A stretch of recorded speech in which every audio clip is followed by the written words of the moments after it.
Let's get it. 580 Sports Talk coming at you on a Monday afternoon. Back from a wild card weekend. Lots to get to here in the next 3 hours. I see why they took super out of wild card weekend. Boy, isn't that a fact? 580 Sports Talk is on the air for the next 3 hours here on 580 WIBW, FM 104.9, online at 580WIBW.com, and we are in living color on our video stream today on our YouTube channel. 580 Sports Talk is the name of that channel. You can also find us on Facebook at WIBW News. Gang's all here. Dan Lucero, Brendan Dworzinski, Spencer Dupuis, kicking it with you until 6 o'clock tonight. And we will be recapping the sports weekend that was. No Chiefs on the docket, but we know the opponent.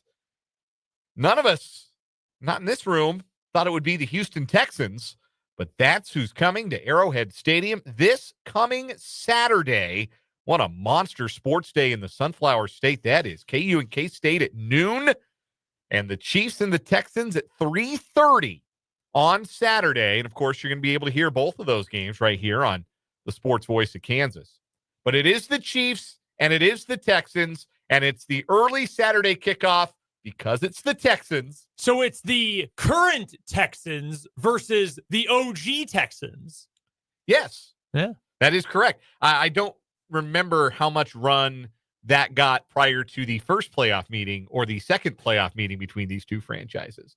Both teams were far less interesting the first time it happened. That is 100% correct. So, shout out Niall Davis, though. It is the Chiefs and it is the Texans after they beat the Chargers on Saturday. Well, plenty to say about that game, not only vis-a-vis the Texans, who were very impressive, particularly defensively in the course of that game, but also we're going to have to talk about Justin Herbert because that was a tough day for anyone still holding Justin Herbert stock. And you and I are not like Justin Herbert to the moon guys, but we've sat behind these microphones and been more complimentary to Justin Herbert than a lot of people are willing to be in sports media. That was a hard day to be a Justin Allen defender or a Justin Herbert defender on Saturday. I was thinking, I didn't get to watch the game live. It happened during the back half of the Washburn doubleheader. And I saw the results. I followed the score a little bit, and I saw the end of the game. And I thought, late last week, I made a comment. We were going back and forth with our guy Vance on YouTube, one of our loyal listeners. And he was saying, I don't believe in Justin Herbert. I don't think he's all that good. I think he's an Alex Smith, yada, yada. And I said, I think Justin Herbert's really good. I think he is like the ultimate tape quarterback. Crazy talent. If you you get the coach's film, you watch it, you understand why he gets that hype. And I've ragged on him a lot, and then I watched him play the Packers last year and thought, oh my God, this dude's like the best quarterback in the world. Like, he needs help. It's not his fault. He needs help. And then there was Saturday. Yeah, I got nothing. That sucked. That was probably the worst game of his entire career. What's the opposite of a magnum opus? That's what that was. I bet there's a phrase for it. One moment, phrase, please. A Latin phrase for the opposite of a magnum opus. Yeah, that's what that was from Justin Herbert. Here we go. Here are, from a Google search and powerthesaurus.org, here are the antonyms for magnum opus. Eyesore, atrocity, abomination. That was an atrocity and an abomination. It was a lot of things from the Chargers. They beat their ass, man. Yeah. Texter from the 785 offers Magnum Dumpus. Oh, we got to bookmark that one. That's great. Every now and again, that's what I call my son when I'm changing a particularly fragrant diaper. So, yeah, I'm. That's pretty good. Anyway, we'll have a lot to say about that. Coming in hot on a Monday. What, if anything, we can take from that Texans performance and project ahead to Saturday at Arrowhead Stadium. We'll talk about the rest of the wild card weekend. All the home teams win in the AFC. The other games, Steelers, Ravens, and Broncos, Bills, pretty much exactly what we expected. Those spreads were big for a reason, and both the Ravens and the Bills covered handily. Honestly, it's more interesting to talk about where the losers of those games go from here, because I think the Broncos hit their ceiling this year with the Peyton-Nix pairing. I think this is as good as it can get. I don't believe that, they're a running back away, or, they go out and they get a tight end, or they get a man beater at wide receiver. I just think this is what it is for Nix and the Broncos. The Steelers are much more fascinating because, as we've talked about, they might be at an impasse in the Mike Tomlin era where you have to acknowledge that, yes, this is never going to be bad, but it's also never going to be as good as it used to be. And then what do you do? So both franchises are in interesting inflection points after losing as the Ravens and the Bills move on. Eagles defeated the Packers. Commanders win a thriller over the Buccaneers. We'll get to both of those games as well. Of course, I'm sure Spencer is chomping at the bit to get at the Sunday night action from Tampa, and we'll discuss it. Also, college basketball this weekend. Not pleasing to the eye, the Sunflower State action this weekend. KU won ugly. In fact, I believe Bill Self's exact words were ugly ass in reference to the game in the post-game press conference. That Oklahoma draw. Yes. So good. Those were his exact words.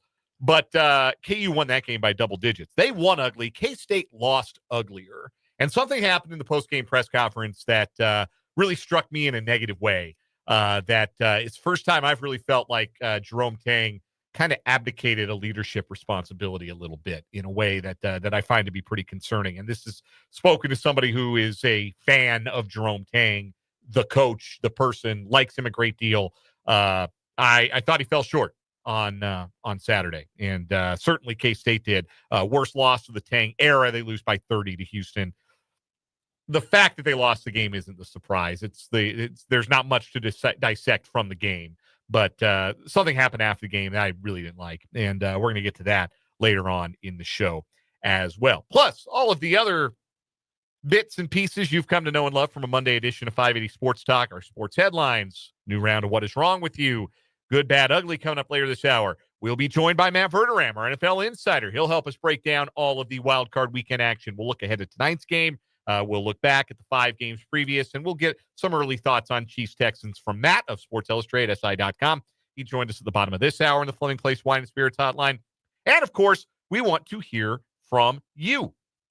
You can join us on the YouTube live chat and check us out. If you are watching on YouTube, 580 Sports Talk is the channel. If you're watching on the browser, if you're watching in the mobile device, there is a live chat feature where you can interact with us and with your fellow listeners. Appreciate Trevor and Clayton, and Mark and John being in on the program so far today. You can also text the program. Text line is wide open, 785-272-9429. That is 785-272-9429. I would like to shout out John P. in the YouTube comments real quick, a big K-State fan. Sure. Who said that he originally forgot that K-State was even playing on Saturday, had forgotten about that. We know apathy is a bad thing, but goes on to add, I watched the game on my phone so my daughter could continue watching Barbie YouTube videos.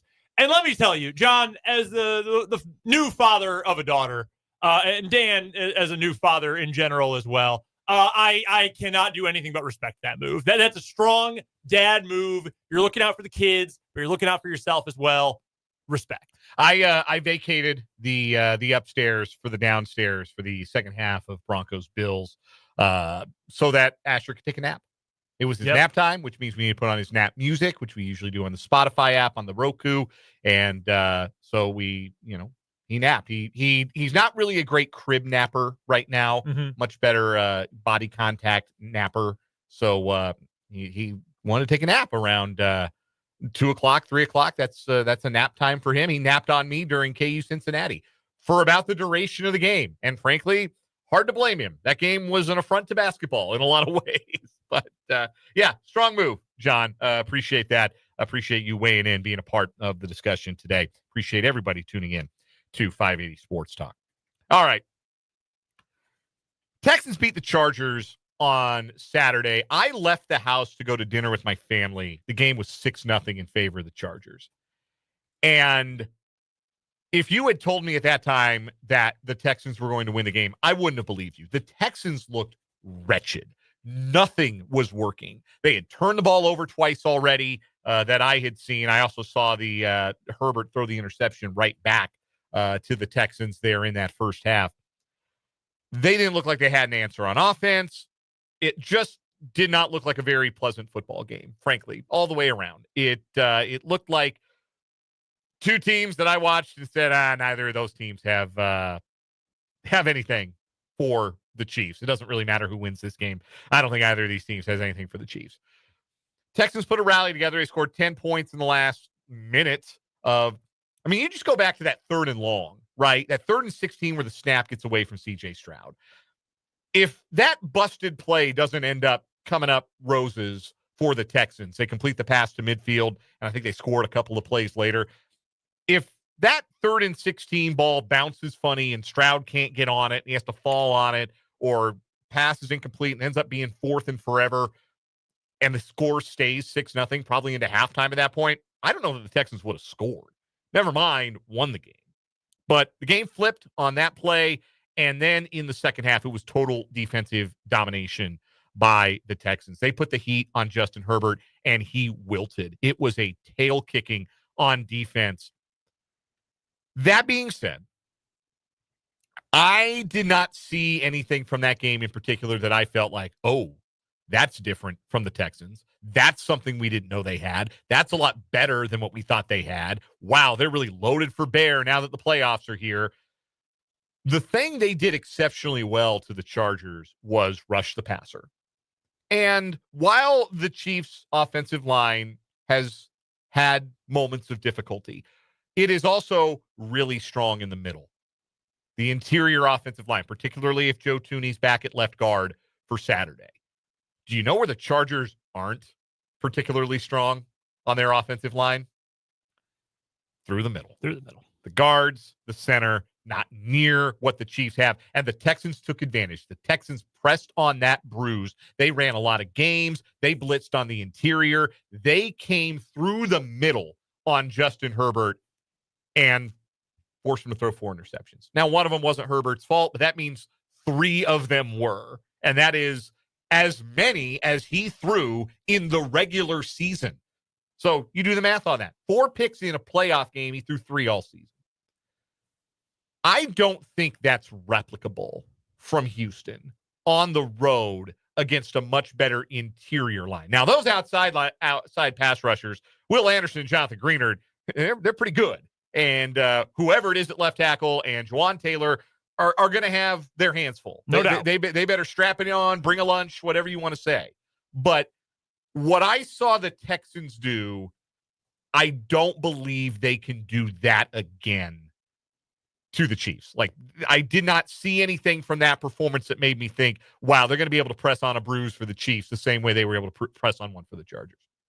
No, I would agree with that. The Chiefs are still a better overall team. I think the thing worth keeping in mind here for the Chargers, while we all did pick them to win this game, that's also a team that overachieved this year against a team that everyone picked to win their division. Everybody picked. Even the biggest NFL hipsters who were believing in the Colts this offseason still would have given you, it's probably Houston, but watch out for Indy. Watch out for Indy. Everybody was picking Houston. And the Chargers deserve credit for playing way above expectation, obviously.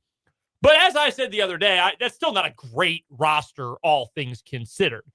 The Chiefs are, and Jim Harbaugh's a great coach. I'm not trying to say he's not coaching them well. Jesse Minter, obviously a really good defensive coordinator. It was year 1 for Greg Roman, which is always a great year for Greg Roman offenses. They are well coached. That being said, the Chiefs are also really well coached and have had that system in place for a long time and have had a lot of their core pieces in place for multiple years at this point. And that continuity, that consistency, that pays dividends. This is one of the most experienced playoff teams ever. That pays dividends in a matchup like this. I think the Chiefs are going to be better prepared for what they're getting out of Houston coming up here in the next 5 days. Also, let's consider this. They just played in week 16. Yeah. It wasn't all that long ago. It was, 2-3 Saturdays ago? Yeah. That they played against each other. It was the Saturday before Christmas. So they're familiar with this team. They know what they're getting out of Jonathan Greenard and Will Anderson, who are great. I mean, those two players are awesome. But I don't think D'Amico Ryans and his staff are going to have some sort of completely new defensive strategy, pass rush rules, anything like that in a 3-week or 4-week period. That's not going to happen. So I think the familiarity is going to help. And the Chiefs won that first meeting by 8. That game wasn't really in doubt. I mean, the Chiefs were the better team the entire day. I think given the quality of the defense faced, because the Texans do have an outstanding defense. The raw numbers and the analytics will tell you that that's an elite defense. And they played like an elite defense on Saturday. Mm-hmm. Chiefs put 27 points on them, and it would have been 34 if Kareem Hunt hadn't given up on that on that run where he just needed to slide down so the Chiefs could kill the rest of the clock. Like, that was, I think, the best offensive performance of the season for the Chiefs. And now they're going to be more well-rested. Now they're going to have Hollywood Brown fully a part of their offense. Now they're going to have Isaiah Pacheco as healthy as he's been all year. Now, theoretically, they're going to have Joe Thuney playing at his actual position and not kicked outside. Because remember, he started left tackle in that game. I think it still lines up pretty well for the Chiefs to be able to do what they want to do on offense against that Texans team. And I certainly did not see a Texans offense that appeared to me to be all that spectacular. It was a whole lot of Nico out there somewhere.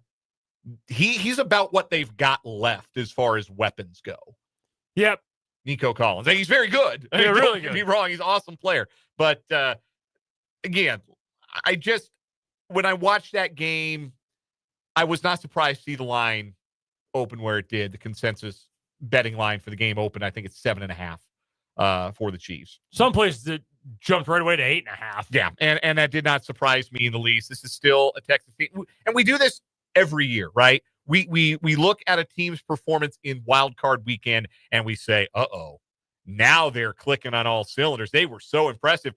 I think they might go on the road and win in the divisional round. We do this every year. Mm-hmm. We do it every single year. We've done it with the Chiefs. We've done it for Chiefs opponents. For years now, we have done it. Remember Jacksonville? People were picking Jacksonville to beat them a couple of years back. Sure. And that was before Mahomes messed up his ankle in that game.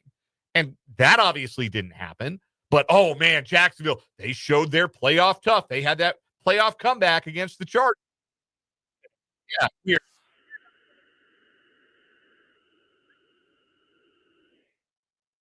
It's on us for picking the Chargers to win a playoff game. Like, knowing anything about the history of that franchise should have led us in a different direction. Yeah, that's true. No denial there. My sister-in-law's boyfriend is and my sister-in-law are staying with us right now. They came to visit and see the new kid. And Josh is his name, from San Diego, San Diegan his whole life. And not a huge NFL fan these days, but still, follows the Chargers because they're the team he grew up with.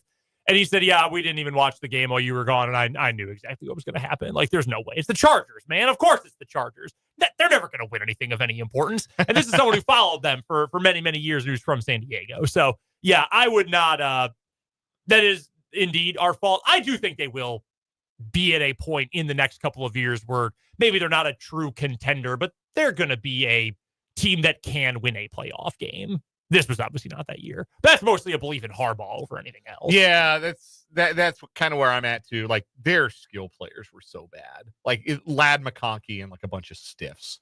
They, I've said a bunch that I think it's pretty obvious T. Higgins is going to New England. Like, that is it feels like an open secret that even people like me are like, yeah, he's going to go to New England. But if I'm the Chargers, I don't even necessarily care who it is. I'm making an offer to T. Higgins. I'm making an offer to a whole bunch of dudes. Yeah. Like, hey, you want to come get a load of targets because your only competition for wide receiver 2 is Quentin Johnston? Like, you want to come catch a ton of balls from Justin Herbert? That's what my entire offseason plan would be. Yeah. I mean, I was talking to one of my friends from college, and he's a big Chargers fan. And I'm like, he's like, all there literally is Lad McConkey.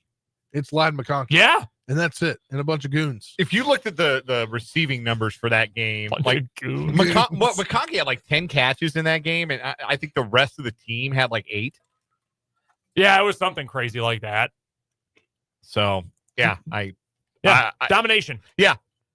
Congrats to the Texans. Tip of the cap to them. They played with a chip on their shoulder. They were the home team. They got some wind in their sails when they were able to convert that 3rd and 16, score late, double tap, go up 10-6 into the locker room. And I don't think the Chargers ever recovered from that.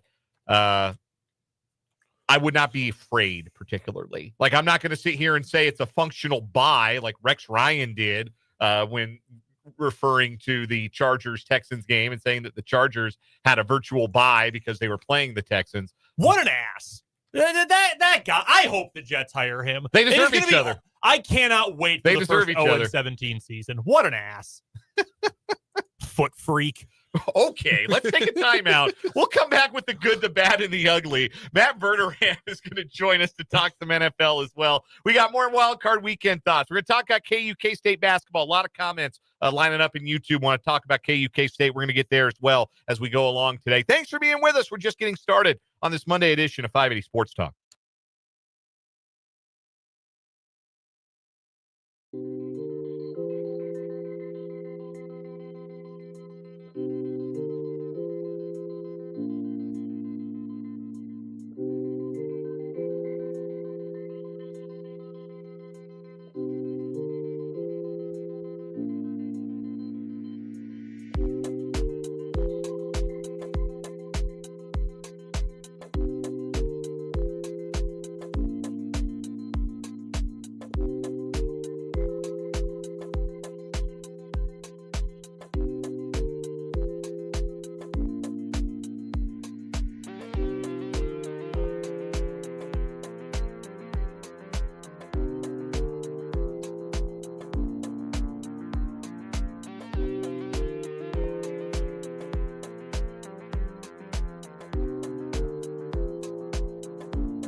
The good, the bad, the ugly from the sports weekend that was, or the weekend that was in general. You want to share something from your personal lives. Brendan Dworzinski, what was good about your weekend? I'm going to go back to the well. Washburn's men win again. Women put up a good fight. Just ran out of gas a little bit in the fourth quarter and overtime. They put up a great fight against a very tough Northwest Missouri State team.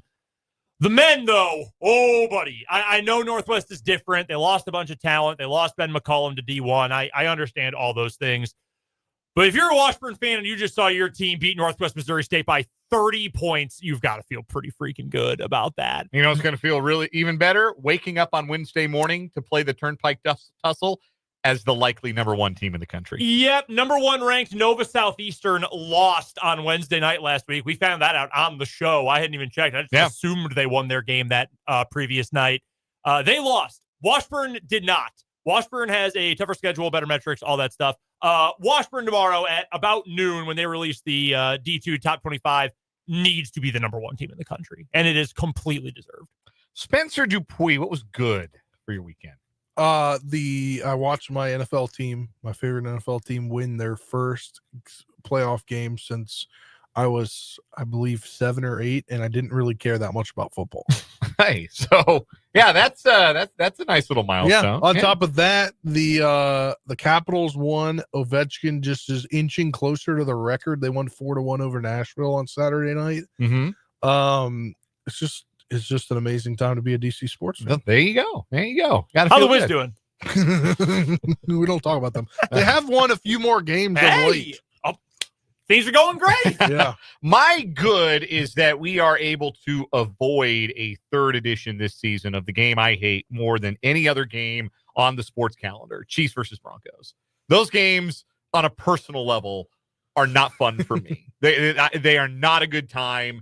Social media just turns into people I like saying mean things about other people I like, whether it's my friends who are Bronco fans, my friends who are Chiefs fans, my family who are Chiefs fans. Those games are not fun for me. And I was really hoping we could avoid a 3rd one this year. And thankfully we did. So I don't have to deal with that. I'm very relieved that is the case. Because let me tell y'all, I know y'all Chiefs fans aren't real fond of Bronco fans. Let me tell you this. Bronco fans hate y'all. And it is driven by the recent success, but just understand they hate y'all. It is nasty out there. Bad for me. Packers were pretty rough yesterday. I'm not as upset as I am most times when the Packers get knocked out of the playoffs. I put actual American currency on the Eagles to win the game and cover the spread. But Jordan Love did not play well. He's good, but he had a bad game. Defense was great. Rest of the team, pretty bad. So, bummer. You're bad, Spencer. Yeah, the Cowboys let Mike McCarthy go. That's my bad because they haven't been great under Mike McCarthy. I'm just going to piggyback on that. That's ugly for me. It's not even about we think we can do better. They blocked an interview for him last week and then admitted today that they never even got to a negotiation stage. They literally just did it to be pricks. But pardon my French, but that's the entire reason they did it. It's okay because they probably just screwed themselves out of Ben Johnson or Aaron Glenn. They don't want either of those guys. Jerry Jones doesn't know who those guys are. He wants Coach Prime. I want Jason Witten, bro. Jason Witten's a candidate. The Cowboys are a TV show, and you know what's good TV? Coach Prime. Here's the thing, though. If I'm Coach Prime, I'd tell him to kiss my ass. If I'm Prime and I know teams want me, I would much rather go to Vegas than go to Dallas. Because you know what happens if I'm in Vegas? I'm the star. Yeah. If I go to Dallas, it's Jerry. I don't want my owner doing my interviews. Get out of here, old man. That's a good point. Also, the Raiders don't have to trade nearly as much draft capital to get high enough in the draft to get Shador. No kidding. There's that, too. My bad. There are not 10 women's basketball teams in the country better than the Kansas State Wildcats. This keeps happening. K-State's ranked 11th in the country this in the newest AP poll. And, I know that there are a lot of really strong programs. I don't know how they compare to, the unbeaten teams at LSU, UCLA. But there are not 10 teams better than Kansas State. They're bludgeoning everybody. Rank these women in the top 10.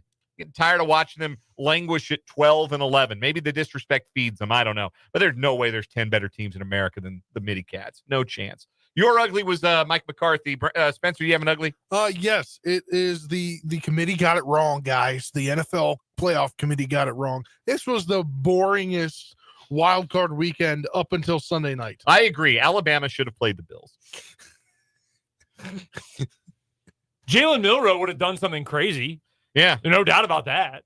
Also, what happened to Jordan Love? 3 interceptions? Well, we got to go quick here. I will say the last one, I'm not upset. They're down by 12 points with a minute 50 to go. Plus his receiver got speared in the back of the end zone. Like, whatever. That's not a big deal. He was bad, though. It was not a good day. My bad. K-State got beat by 30 at home, and I don't care how rough things are for you, and I don't care how good the team you're playing against is. You can't lose by 30 on your home floor. Can't happen. We got to take a timeout. Matt Verderame joins us next, talk NFL on 580 Sports Talk.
We are joined on the Fleming Place Wine and Spirits hotline, as we are every Monday at this time, by Matt Verderame, who covers the National Football League for Sports Illustrated, SI.com. Subscribe to his subscribers-only Patreon, The Matt Verderame Show, for more great insight and insider information. Follow Matt on Twitter at Matt Verderame. Matt, let's start our look back at Wild Card Weekend with the first game. The Texans rebound from a hideous start, and they thump the Chargers. What impressed you the most about what the Texans did on their way to a playoff victory? I think probably just that they were able to take away the Chargers' run game. Chargers couldn't run the ball. They ended up in a lot of second and third longs, and that's not where they want to live. And McConkey had an amazing game, but nobody else could do anything.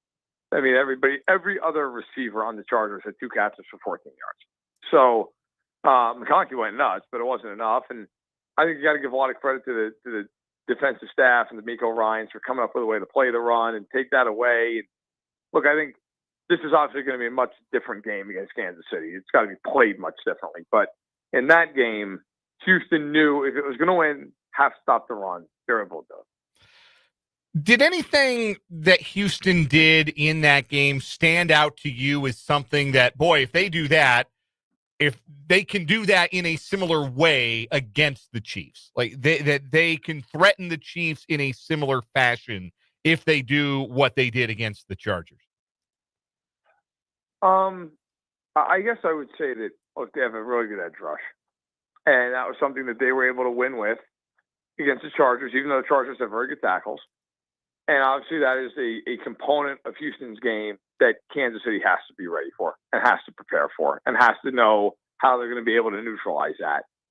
I will say, though, beyond that, I don't see a world where Houston's going to hang in this game otherwise. I walked away from that playoff game saying that is much more about the Chargers and Herbert and their shortcomings than it was that you looked at it and went, wow, Houston looks great. I thought it was credit to Houston's defense, but it was a game where you looked at it and went, okay, the Chargers, 4 turnovers, some big drops, stuff that if you do that in a playoff game, you're going to lose. And it's stuff that I don't expect to be a problem for the Chiefs. The Chargers were maybe a bit of ahead of schedule in Jim Harbaugh's first year. They had one of the worst collections of skill talent, certainly among playoff teams. I don't think that's debatable. And I don't think their skill position talent outside of Ladd McConkey really measures up all that well against any team you want to throw at me. That being said, for a guy who's had a lot of doubters about what he can do, what he can become, that performance by Justin Herbert isn't likely to silence any of them. Where the Chargers go from here and where Herbert goes from here are essentially the same question. So I'll ask it the latter fashion. Where does Justin Herbert go from here? What has to happen for him to actually reach that potential that folks have projected for him for so long? He's got to show up and play well in a meaningful game. And he never has. He really never has. Both these playoff games have been disasters in their own unique way. They had a Week 18 game years ago, that famous one against the Raiders, where if they tied, they would have gotten in. And he was great in the fourth quarter. He was terrible the first 3 quarters of the game. We've seen this repeatedly, where the Chargers get into these meaningful games, and they fall short, and their quarterback falls short. And if you're going to play like that in big games, you don't deserve to be in the same conversation as Mahomes, Jackson, Burrow, Allen. You need to win those games. You don't have to win all of them. No one expects you to win all of them. He's doing some of them, and he doesn't. And that game, let's call it what it was. That was a disaster. That was one of the worst quarterback games by a good quarterback you'll ever see. 4 picks, 3 of them were completely on him. Everybody's going to point to that game, and they're going to say, well, look at the play where Stroud, essentially the snap got away from, he picks it up and throws it. That might have been the play of the game. I would argue the turning point of the game was right before that, when they had a 6-0 lead. They just picked Stroud off. And Herbert on the next play from the 40-yard line throws a hideous interception. That changed the whole game. If they even get a field goal there, 9-0 in that game felt like 90-0. Houston couldn't do anything. And I think now the Chargers, look, you got to get a receiver. You got to fix the interior of their offensive line. But Herbert's just got to play a lot better. None of this matters if Herbert's going to play like that. Chatting with Matt Verderame, as we do every single Monday here on 580 Sports Talk on the Fleming Place Wine and Spirits Hotline. You can check out Matt's great work covering the National Football League at Sports Illustrated and SI.com. Also on the Matt Verderame Show on Patreon and that football show at the KC Sports Network. The Buffalo Bills took down the Denver Broncos yesterday in the first game of the wild card triple header and beat them soundly. It was a little competitive early, and then suddenly it was not at all competitive. How much of that game was the Bills are that good, and how much of that game was Denver still has that far to go? I think it's a combination. I also would say, it's funny. I thought in a couple of these games, the score was not indicative of how that game was played, and that was one of them. That game is 13-7, and listen, give Ty Johnson all the credit in the world. He made a great catch in the end zone. If he doesn't make that catch, and quite honestly, I think he'd probably tell you 90% of the time he's probably not gonna. That game's 13-7, and the Broncos are the football late in the third quarter. If that game was there for Denver for a long period of time, and they just could not take advantage of the field goal, they had some drops, Nick Smith throws. Look, the Broncos do have a long way to go. They've got to get a lot better offensively. They're simply not where they need to be yet on that side of the football. Defensively, they probably even have to add a little bit up the middle. Buffalo is a very good team. We know this. Now they play Baltimore. In my opinion, that's the game of the year to this juncture. And it'll be eclipsed in a week from now, assuming the Chiefs advance for the title game, whoever they play. But that's a huge game. It's a fascinating game. And we're going to find out some stuff about both these teams because Buffalo this year has not been great against good teams, although to their credit, they have beaten Detroit and Kansas City. Baltimore, everybody's talked about this defensive renaissance they've had over the last 2 months. You go and look at who they've played. It has been Cleveland. It has been the Giants. It has been the Steelers 3 times. It's been a lot of teams that have no offensive skill at all. So I'm very curious to see, does Baltimore's defense hold up? And does Buffalo's defense do anything against Derrick Henry? The first time they played in 199 yards rushing, they won 35-10. Can Buffalo, which is a smaller front, a team that loves to stay in nickel, can Buffalo handle Derrick Henry in this game? I think that is the game. If they can shut him down, they win. If they can't shut him down, they're probably going home. You have told us many times, and I'm in firm agreement with you, that the Pittsburgh Steelers, if they were ever to let go of Mike Tomlin, he would have a new job by the end of the day. He'd have a new job in 20 minutes. And I don't disagree with you one bit. But after another year that ended not with a roar, but with a whimper, I mean, they got just railroaded by that run game of Baltimore. All sorts of infighting on their defense. Their offense still does not have a competent quarterback all these years after Roethlisberger left. Is it time to at least consider maybe making a break? Tomlin's a great coach, but is it time to just get a new voice in there? I'm to the point where I'd at least hear it. Look, I wrote a column after the game, and I wrote about, look, if the Steelers are serious about winning a championship, it starts with moving forward and rebuilding this roster. This offseason, if I was Omar Khan, their general manager, I would trade TJ Watt. 1 year left on his deal. He's 30 years old. I'd trade him. I'd trade George Pickens because there's no way in hell I'm giving George Pickens $100 million. That's not happening. I'm moving off guys. Pat Frymuth, Cam Hayward, Patrick Queen, Minka Fitzpatrick. Give me your best offers. And I would tell Mike Darwin in a meeting, I'd say, look, Mike, if you want to stick around, you want to rebuild this team, you want to be here for the long haul, it's fine. You're 52 years old. You're more than capable of being around for the next 20 years if you want to be. That's fine. But if you don't want to stick around on a rebuilding team, we totally understand that. We will trade you. And that is what I would, or even just let them walk if they can't find a trade, but I think they probably could. The Steelers cannot run this thing back and pretend like it's going to make any difference. This cannot be Russ back on a 1-year deal, and they go out and they draft a receiver in the first round, and now it's better. It's not better. They're not good. They're not even good defensively anymore. That team made the playoffs because they beat a bunch of nobodies the first 3 months of the year, and they were able to just squeak past Baltimore in a game that Baltimore handed them, and they won 10 games. Like, the Steelers at this juncture, they're not a good football team. They showed that on Wild Card Weekend. The Eagles beat the Packers yesterday. Broke my heart, although I did expect it. Hand up, Matt, I bet on the Eagles to beat Green Bay. I was pretty confident the Eagles were going to get that done. But a lot of my friends, a lot of folks I know who are also Packers fans, have turned it into some sort of large referendum on, well, Matt LaFleur is not actually a good play caller, and Jordan Love's not the guy, and X, Y, and Z. I thought that game was as simple as Love struggled and the Eagles were just the better team. Like, do you think that game was anything more than just, hey, one good team beat one slightly less good team, or was there more to it? No, I thought the Packers played really well defensively. They gave themselves every shot to win on that side of the ball. For sure. I still would love to know how that was ruled, that the Packers lost the fumble on the opening kickoff. I still don't like. Me too. He had the ball and was basically assaulted after he had the ball. And I don't understand how that's whatever. It's a different story. My big takeaway from that is the Packers need Jordan Love to play better than he played this year. And I get it. He's just hurt. I understand it. He got hurt week 1. You could argue he's never really healthy. I understand all that. He's got to play better. Like, that game, you can't throw the picks he threw in that football game. Especially the second one. The second one was abominable. You just cannot drop back and hit Zach Vaughn in the numbers, on the plus side of the field. Like, you just cannot make that throw. But here's the thing, though.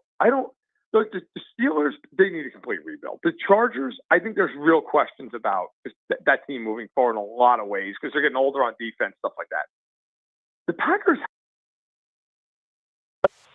I'm going to the offseason going, all right, look, we got to get a corner because Jair Alexander basically plays for 3 games a year. We got to get a real corner. We need to maybe get one more guy up front who can really rush the quarterback alongside of Gary coming off the edge. And then At receiver, I think there at least needs to be the internal question. Okay, we got a Watson, Dobbs, Jaden Reed, Dontavian Wicks. But do you need that number one guy?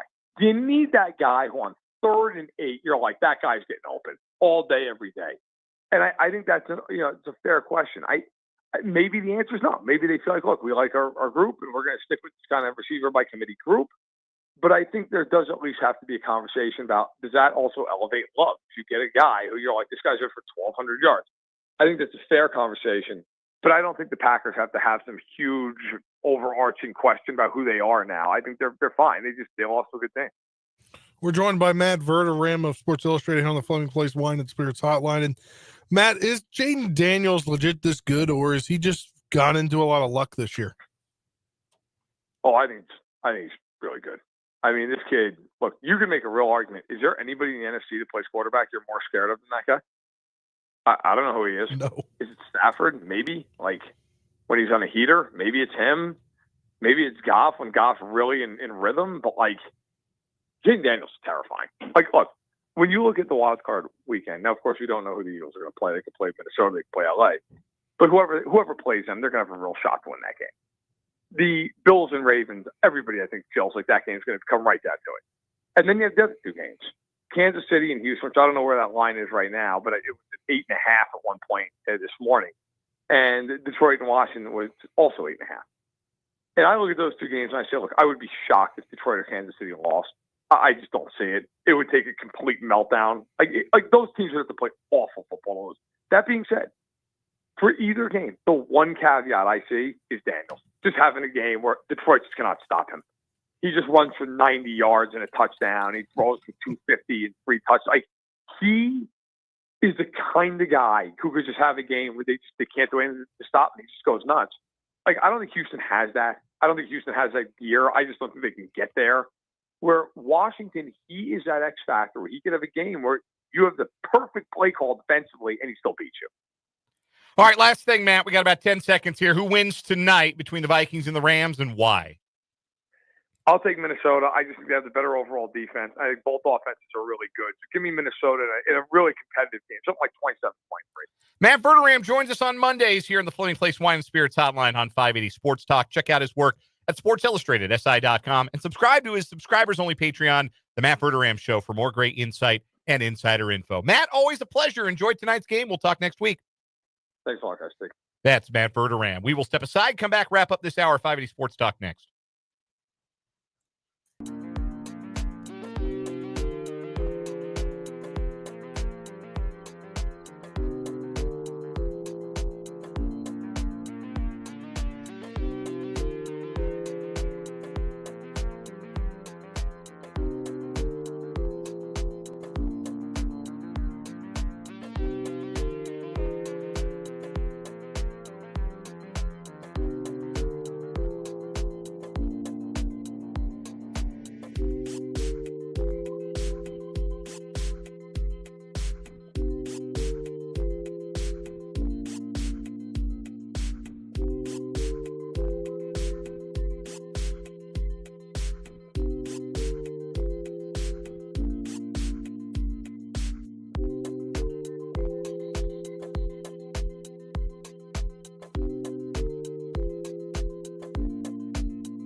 3:56 on 580 Sports Talk. Dan, Brendan, Spencer wrapping up hour one. Our thanks again to Matt Verderame of Sports Illustrated for joining us.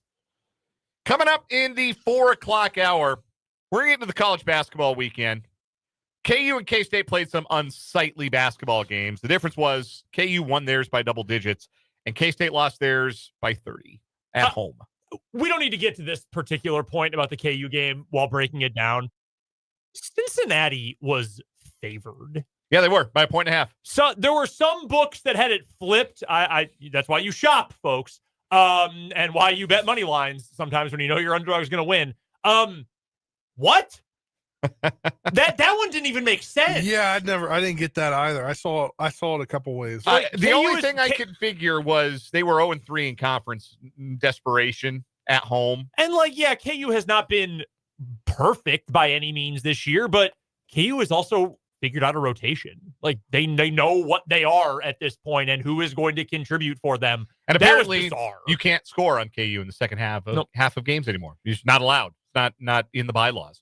We're going to get to that. We're going to get to more wild card weekend thoughts, all the games we haven't gotten to yet, and we'll do What Is Wrong With You. That's coming up in the 4 o'clock hour of 580 Sports Talk.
Let's get it. Hour number 2 of 580 Sports Talk. Thanks for being here on this Monday afternoon. Dan Lucero, Brendan Dworzinski, Spencer Dupuis hanging out with you on this Monday on the Sports Voice of Kansas, 580 WIBW, FM 104.9, online at 580WIBW.com. We are in living color on our YouTube stream. Welcome our video viewers on our YouTube channel, 580 Sports Talk, and on Facebook at WIBW News. It's great to have you with us. Appreciate those of you weighing in on the YouTube live chat. If you are watching on the YouTube stream, there is a live chat feature on the web browser or the mobile device that allows you to interact with us. You can also text the program today. 785-272-9429 is that number, 785-272-9429. Still to come on the show today, lots more playoff talk as Wild Card Weekend wraps up tonight with the final game of the 6 first-round contests between the Vikings and the Rams. We'll get to all the games we haven't gotten to yet. We spent most of the time in hour number 1 on Chargers-Texans because that was the most germane one to the Chiefs, as the Texans' victory ensures that it will be the Texans who visit the Chiefs on Saturday.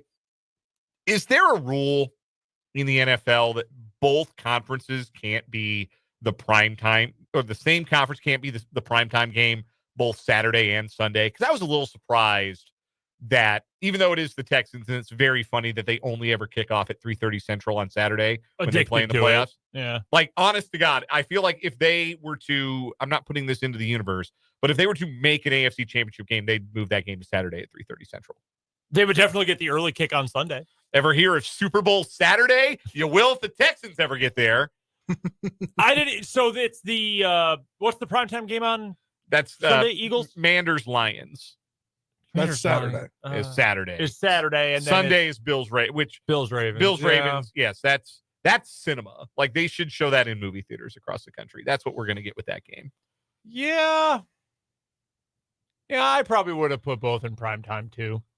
But, I mean, that tells me the networks think the Chiefs are going to blow out the Texans. Yeah, that could be. The networks don't think it's going to be a particularly competitive game. Chiefs-Texans, that is the game, but we'll talk about how we got to all of the other matchups in the wild card round. We'll also later on preview Vikings-Rams a bit. Game you'll hear right here on the Sports Voice of Kansas, 580 WIBW. We've got Chiefs Kingdom tonight. Typically, you don't have a Chiefs Kingdom show following a bye week, but since there was no Chiefs Kingdom show last Monday due to the inclement weather, Mitch is at a Hy-Vee somewhere in the Kansas City metro area, perusing the salad bar, and he will have an edition of the Chiefs Kingdom show coming up 6 o'clock. So when we're done, we got Chiefs Kingdom, and then following that, we're going to join the playoff game coverage from Westwood One in progress. So you'll hear the Vikings and the Rams tonight. After that, Jeff Mitty show will air tape delayed as well. You'll hear from the head coach of the 11th ranked women's team in the country. So that's coming up tonight, and that's coming up later on the show. We'll get to some more football. We'll also talk some hoops. KU, a win at Cincinnati on Saturday. K-State with a not win at home against Houston. I think if you showed anybody the scores of both of those games after the conclusion, I don't think it would have been terribly surprising to anybody. But we got to talk about how they got there, how each game got there, and an interesting stat from our pal CJ Moore about just how good KU is defensively. This feels like it might be Bill Self's best defensive team in a few years. And we'll talk about the one guy who has made a major impact on that. And we'll talk about something I really didn't like from Jerome Tang's post-game press conference on Saturday, something that really stood out as being a really sour note from the embattled coach. I don't know if that's right to call him embattled. Yeah, the Wildcats as a team are certainly embattled, but I think he's embattled dealing with the team this year. Yeah, he might feel himself embattled by having to deal with. I mean, look, Jerome Tang bought these groceries. You gotta make something out of it. Even if there would be no coach in America who could do any better, you still bought the groceries, right? Yeah. Why did I buy so much fennel? What do I do with all this damn fennel? Basmati rice. I don't like how he's approached press conferences really for the last 3 weeks. Yeah, I'm barking up the same tree. Well, Yeah. we'll get there. We'll get there. Yeah, plenty more of that to get to. We also got around to what is wrong with you. Start a new week of that. Got headlines coming up later on, of course. Your interactions with the program. Lots more to get to with 2 more hours on 580 Sports Talk. I want to dive back into the wild card weekend. The AFC games themselves that were not Chargers-Texans aren't particularly interesting to talk about. The Ravens and Bills were both 8-9 point favorites, depending on, I don't know where the lines closed there. But for the most part, most of the week, they sat around 8 points, 9 points. I guess the Broncos-Bills line actually moved towards Denver a little bit late. There was a lot of sharp money that came in on Denver. It was not a little bit. It was a ton. It closed at 7.5. It was 9.5 when we left on Friday. That, you know what that was? Stealing. If you were able to get the Bills at a smaller number. Those games were beatdowns. And I don't know that it's real interesting to talk about what it meant for the Ravens and for the Bills, because the Ravens and the Bills did what the Ravens and the Bills do. The Ravens ran the ball down Pittsburgh's throats. The Bills got big plays from Josh Allen. And so those teams are where we expected they would be, on a collision course with each other. And we'll talk a little bit more about that matchup as the show and the week goes on. But it's more interesting, I think, to talk about the teams that lost those games. And I'll start with the Steelers first. Let's do a little bit of a round table here. Who will be the head coach and the quarterback of the Pittsburgh Steelers in 2025? It is literally round. Yeah, ours is, indeed. I say what the better's favorite is Aaron Rodgers. So I have seen the same thing. And if you're going to Is that real? Yes. Yes, it's real. Very real. If you're going to do the Colts thing and just sign old guys who on a 1-year deal, I think Aaron Rodgers right now is better than Russell Wilson. He's less mobile. I think he can throw a ball more accurately right now. I still think that would be a disaster. I know who I'd rather have on the roster, to make the other 52 guys hang out with. Well, I was going to say, the problem is your locker room will be broken. It's already bad. If the choice is Russell Wilson going up to you after he leads a 3-and-out and clapping in your face saying, come on, guys, you just got to believe. Come on, guys, you just got to believe. Next big thing. Greater is coming. God is good. Next big thing, guys. Or the other choice is Aaron Rodgers getting in your face and saying, you're playing real vaccinated right now. I know which choice I would make. Yeah, the other part of it, too, and I'm not really joking about this, George Pickens would be dead. Because Aaron Rodgers would kill him. He would kill him. Probably with his bare hands. Maybe he'd go full Myles Garrett and helmet whip him. He'd kill George Pickens. You'd have to trade him because it would be non-functional. That being said, real quick point back to Pickens, because Matt Verderame mentioned when we just talked to him that the Steelers should not give him $100 million. Who is going to give George Pickens number 1 wide receiver money? Because that is number 1 wide receiver potential, and it's tantalizing. But if it were baseball, we would refer to the $1 million arm and the 10-cent head. That's what we're dealing with George Pickens. Man, I miss John Rocker. Here, if you may indulge me for a second. How about them Cowboys? Yeah, he does kind of. You feel like Cowboy or a Raider, doesn't he? Big time. Oh, yeah. Oh, yeah. I feel like the Raiders, if you're Mark Davis, you've got to say, I did the Antonio Brown thing. I cannot do it again. I don't think you can pull the trigger there. That's such a Cowboy thing to do. Yeah. No. I don't know. I don't know. There's no good quarterback this year in the, I honest to God, I don't think, if it was last year's quarterback class, I don't think Shador is making it out of the top. He's not first rounder. And I don't know that he's a day 2 pick, but you pay the quarterback tax. And relative to the rest of the class, he's probably the second best guy available, and he's going to be a first round pick. Cam Ward, honestly, relative to last year's guys, I don't know that I like him more than I liked Michael Penix. And I liked Penix, but I had concerns. I don't know how I like him more than Bo Nix, but I don't know by how much. I don't love Cam Ward either. This class stinks. So it's not even you know what? Trade Tomlin and get your QB of the future. No, don't, because that guy's probably not in this class. Let me float this idea out there. Full year trial run for Justin Fields. I think if Tomlin stays, I think that's the most likely outcome. Is I he wouldn't be under contract surprised. still? No, I believe this was his last year because he was part of that 21 class. So 21, 22, 23, 24. So yeah, he was on a 1 year. That would have been the how last they year got of his would have been the last year of his rookie deal. They didn't pick up his option though. Right. 21, 22, 23. This is- Yeah, we're in 25 Yes. now. Yeah, you're right. Sorry. Yeah, Yikes. this is the last year. I'm a father. I'm a new father. Yeah, I baby get brain. a break. Yeah. Baby brain. Yeah. We got to have they like could. a siren for when we blame baby brain. I mean, you could probably get him 1 year, 10 million. Like, there's worse things you could do. It won't work. No, Like, but I don't think it would won't either. work. But you're probably right. Like, there's just you gonna trade for Cousins? I wouldn't. I wouldn't They do that could. either. I think Marcus Mariota might get another trial as a starter. I don't see that. If we were still like 3 years ago, I don't disagree. Like I love Marcus Mariota. I would like to make that very clear. I love Marcus Mariota.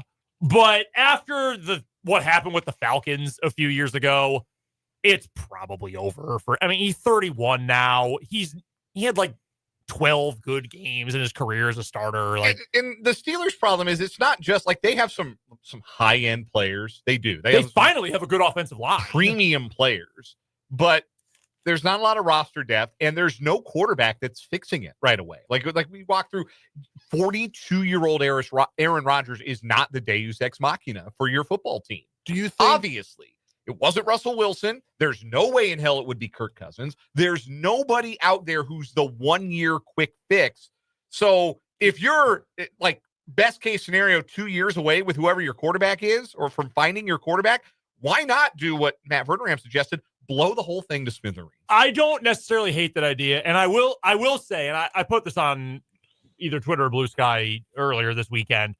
If I am the Chicago Bears, I am on the phone nonstop until Pittsburgh hangs up on me, trying to make this happen. You want to fix If I'm culture? the Raiders, if I'm the Yeah. Cowboys, anybody, I would absolutely trade a pick for Mike Tomlin, 100%. Yeah. Tomlin wearing Raiders gear would actually like make him the most badass looking coach of all time. That would be so sick. With the glasses on. I will give you one idea for, and there are probably a couple teams that are at least consider this, and I know this was making the rounds last week. First round pick for JJ McCarthy. Ooh. JJ McCarthy is better than either Cam Ward or Shadur Sanders. I in my agree. opinion. As a prospect, I agree 100%. I don't know what. And in an Arthur Smith offense, you could really talk me into I that. agree. I think that'd be a really good fit. I like that. I Hear think me you out. have to at least consider, or alternately, do you go for Darnold if the Vikings let him go? And I don't think the Vikings are going to let him go. that's the thing. Like, what Minnesota might be the linchpin there, because honestly, if I knew McCarthy was available and I had to give up my first round pick, which is going to be like around 20 or so, I'm doing it. If I'm Pittsburgh, I'm moving a 20th-ish pick to get JJ McCarthy for 3 years, guaranteed. Do you think they go after a guy? Obviously, he not played extremely well, but he can throw the deep ball in Jameis Winston. No. Jameis Winston is not a starting quarterback. Yeah, Absolutely not. See, but I think that, well, what about Mariota? What about Jameis Winston? That kind of like illustrates what our point here, right? Like, Pittsburgh, what do you do? Like, you've never had a post-Ben plan. No. You And drafted Kenny Pickett wasn't it. No, that's fine. You drafted the guy. That's fine. You live with it. It didn't work, but then you got to go find something long term. You can't just get on the merry-go-round again, which is why, the best draft pick you can get at quarterback is McCarthy, if he's available, which he might not be. Text from the 785. As a Steelers fan who loves Tomlin, I tell those Steelers fans, you get rid of Tomlin. Who else can you bring in right now that would do better? You get rid of him, you enjoy 6-7 win seasons the next 5 years at least. That's the risk you run, right? Yeah. Because the floor is higher with Mike Tomlin as with any coach in the league. Now, my counterpoint to that, if today, consider all the openings that are still out there, consider all the candidates who are still out there, Aaron Glenn, Ben Johnson, Mike McCarthy now, Pittsburgh guy, by the way, number of guys, okay? Mike Vrabel's out. He's going to New England. You know that Mike Tomlin won one Super Bowl, hasn't won a playoff game in 8 years, and has never once even sniffed the hot seat. Like, if I'm Ben Johnson, well, you're telling me I can do my goofy stuff and I never have to worry about job security? Yeah. If I get this job, I can literally die with this job. that would immediately make this. It would be the number one job because of the organization, in my opinion. 100% agree with that. Jason in the YouTube comments asked, what about Bryce Young? I don't think he's going anywhere. I think Carolina's got their guy. I think he's Carolina's guy for at least one more year. Bryce! Yes. Yes. If you never sold your Bryce Young stock, you got to be feeling good about holding. If you bought the dip on Bryce Young, you got to feel really good. I sold about half my stock, but I kept the rest. Hey, love it for Bryce. All right, the Broncos, real quick. The Broncos lose to the Bills. Tough weekend for the AFC West, by the way. That was rough. The Broncos scored a touchdown on their opening drive. That was the script, right? We talked about it on Friday. I said if Denver's going to win this game, they're going to have to score. Make the Bills a little tight. They're going to make the fans in that stadium a little tight. They scored in the opening drive. Bo Nix over the top, deep shot to Troy Franklin for a score. They didn't do anything remotely like that the rest of the game, and they didn't score any more points the rest of the game. I was having a really interesting conversation with a friend of mine who's a Bronco fan. We were going back and forth with this on Blue Sky, and he says that Sean Payton is basically just speed running the late career Mike Shanahan era in Denver. Interesting. It's a fascinating comparison because there's a lot of guys that are the offensive gurus that you think about. How many of them have really good second acts? Like Mike Shanahan got to the playoffs in Washington. It was better than they had, but it obviously wasn't anywhere near what they had experienced beforehand. Mike McCarthy's second act in Dallas, which is over now, never reached the heights of what it was in Green Bay. This is Sean Payton's second act, and I don't know that it's going to reach the same heights. A lot of those offense-first guys, they never really evolve. They always think their stuff is going to work. I trust my stuff. I trust what I run. I trust my philosophy. And once the league catches on to you a little bit, or you don't have the Hall of Famer at the helm, like Sean Payton Shanahan, or Shanahan did, Elway, like Payton did, like McCarthy did with Rodgers, then there's more of a limited ceiling for what you can accomplish. And what's really fascinating about that comparison too is when you think about offensive gurus who had a second act in the last 30 years. It was a guy who was Mr. Offense, Mr. Innovator on offense, and then it stopped working at the first gig, and then the second gig turned out better. Who's the one guy? Andy Reid. Yeah. And I think it's interesting. And you know what helped? He had the quarterback. He got the Hall of Fame quarterback. He didn't have the Hall of Fame quarterback. Donovan McNabb, I'm not even sure he's Hall of very good. He was a fine player. Yeah, pretty good. But then he got the Hall of Fame quarterback in Act 2, and that certainly helped. So that's just kind of where I think Denver's at. Like, they obviously didn't really have a great running game. Their running backs weren't very good. Their wide receivers aren't particularly good outside of Cortland Sutton. They had good offensive line. They got some real pieces on defense. But I just think that player. If Bo Nix never is anything beyond what he is right now, then I agree with you. The clearest path to them being better is that Bo Nix gets better. And that is absolutely possible. I don't even want to say doable because I don't know. I'm doubtful of that, but it is possible. Yes, some guys get better. Progress isn't linear, all those things. And he was an old rookie, which does lower the ceiling a little bit. If he can be better, if he is willing to push the ball, if Peyton allows him to push the ball, then yes, that means that they can get better. And yeah, they need another wide receiver. They could strengthen a couple different spots, sure. But if this is what Bo Nix is, and that's a fine player, that's 10 years as a starter in the NFL, then yeah, they're going to be a wild card one and done kind of team. In the NFC, Eagles beat the Packers. No backdoor cover or push for the Packers, much to my dismay. Eagles win that game. Man, I thought Green Bay could win it.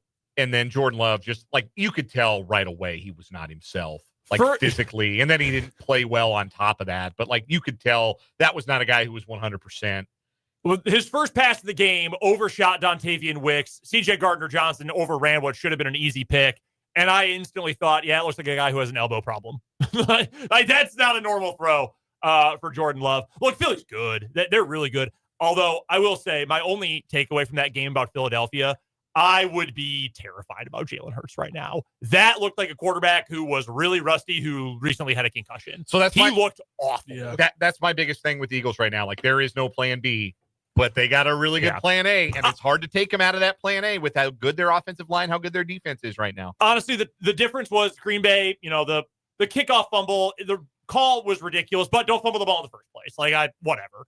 The difference was Jalen Hurts' misses were worm burners. Jordan Love's misses were intercepted. Like that's your big difference there. And if maybe he just had to knock off some rust and Hurts will be fine. I said it to Matt when he was on with us. I don't really think this was any sort of like revelation about the Packers. All sorts of people I know, or people on social media, well, LaFleur's got to give up play calling. Why? He's a great play caller. Well, Jordan Love's not the guy. Jordan Love he regressed, played all year hurt, and still finished top 10 in every single advanced metric. Like, the dude's very good. He just needs to focus. Like, I'm not worried about any of that. Sometimes you just have a bad game and the other team is great. And I think the Eagles are great. Like, yeah, I don't think they're a complete. It is what it is. They're not a complete team without Hurts firing on all cylinders, but I think they're as close as anybody in the NFC is right now. Their ultimate equalizer is they probably have the best offensive line and defensive line left. Yeah, and they can control games up front. Best game of the weekend by far was Commanders-Buccaneers. Manders win it, a doinked field goal at the last. Graham Barton. You don't know how much my blood pressure was going. I believe it. So I was sitting at the edge of the seat, like.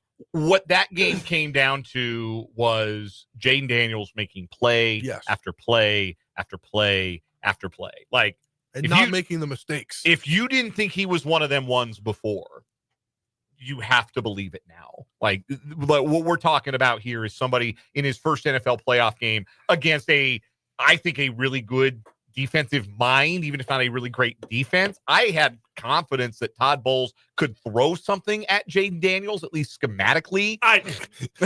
We know Brendan's point on Todd Bowles. I will say, did you hear his interview? He couldn't even get his directions right. Yeah, he was not ready for the moment. I thought that Jaden Daniels sure was. Yes, he was. I thought that pass from Daniels to Eckler at the end of the game, that was picked. No, he was. In most other players, that's an interception. Yeah, no, I mean Daniels is so much better than I expected him to be. Period. Certainly as a rookie. I mean, he's still got a lot of crash test dummy to his game. Yes, which is a little terrifying long term. But I mean, some dude. You're exactly right, Dan. Like some dudes just have it, and. Well, I was watching a post game on ESPN with Scott Van Pelt, and he was talking to Terry McLaurin, who I love. Terry McLaurin is such a great player, and love to hear him talk. Great Dude's insight. Been through 10 different quarterbacks. Been through a lot, and he was talking about the belief in Jaden Daniels and knowing like, hey, we can win this game because we got that dude throwing us the ball. When you have that belief, you're going to be good for a long time. And I was so impressed. That being said, and credit to Washington for getting it done, and all that they were able to do late. Tampa Bay just could not get out of its own way at all. Like some of the play calling was bizarre, worse than Liam Cohen has been all year. I know Graham Barton's a rookie. Dog, you got to be on the same page as your quarterback on the snap count. Yeah. What are you doing? That's brutal. And a really good rookie in Graham Barton. And I really liked him out of the draft for this past year. That fumbled snap, that killed the game. Yeah, that was a killer. No question about it. I also bet the over, so I'm kind of mad. Yeah. First playoff win in 20 years, Spencer. Had to feel good. It felt amazing, and the only thing that's in the back of my head is a sophomore season like CJ Stroud. Hey, but here, spin zone for you. We could all die tomorrow. We could all be hit by an asteroid walking outside. So you got to enjoy it now. Don't got to worry about the future. Don't got to worry about, the slump, the injury. Don't have to worry about that because right now it's so good. Right now, there are only... The journey is what is to be enjoyed. Don't worry about the destination. Yeah, I'm just like, it's hard to get better than the record that they have this year for a team in a division with a player in Saquon Barkley on it. You're not playing on a cow pasture anymore. No danger to his knees, like RG3 ruining his knee on that terrible turf. No, this has got to be the number one time where you're like, yes, you know what? Like this should be your ultimate irrational confidence time. I give you credit because you have been, other than picking them, I think every week in the picks contest, every week you have been very rational about what this year would be, what the goals would be. I give you a lot of credit for that. Now, it's house money. I need some reckless commentary from you Friday going into the playoff week, into the divisional round. Oh, you will. All right, good. Good. I love it. We'll take a timeout. When we come back, we got What Is Wrong With You, and then comes College Hoops Talk as we roll along on this Monday edition of 580 Sports Talk.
It's What Is Wrong With You time on 580 Sports Talk. Start of a new week. 2 new stories competing to become our weekly champion, trying to become the monthly champion at the end of January.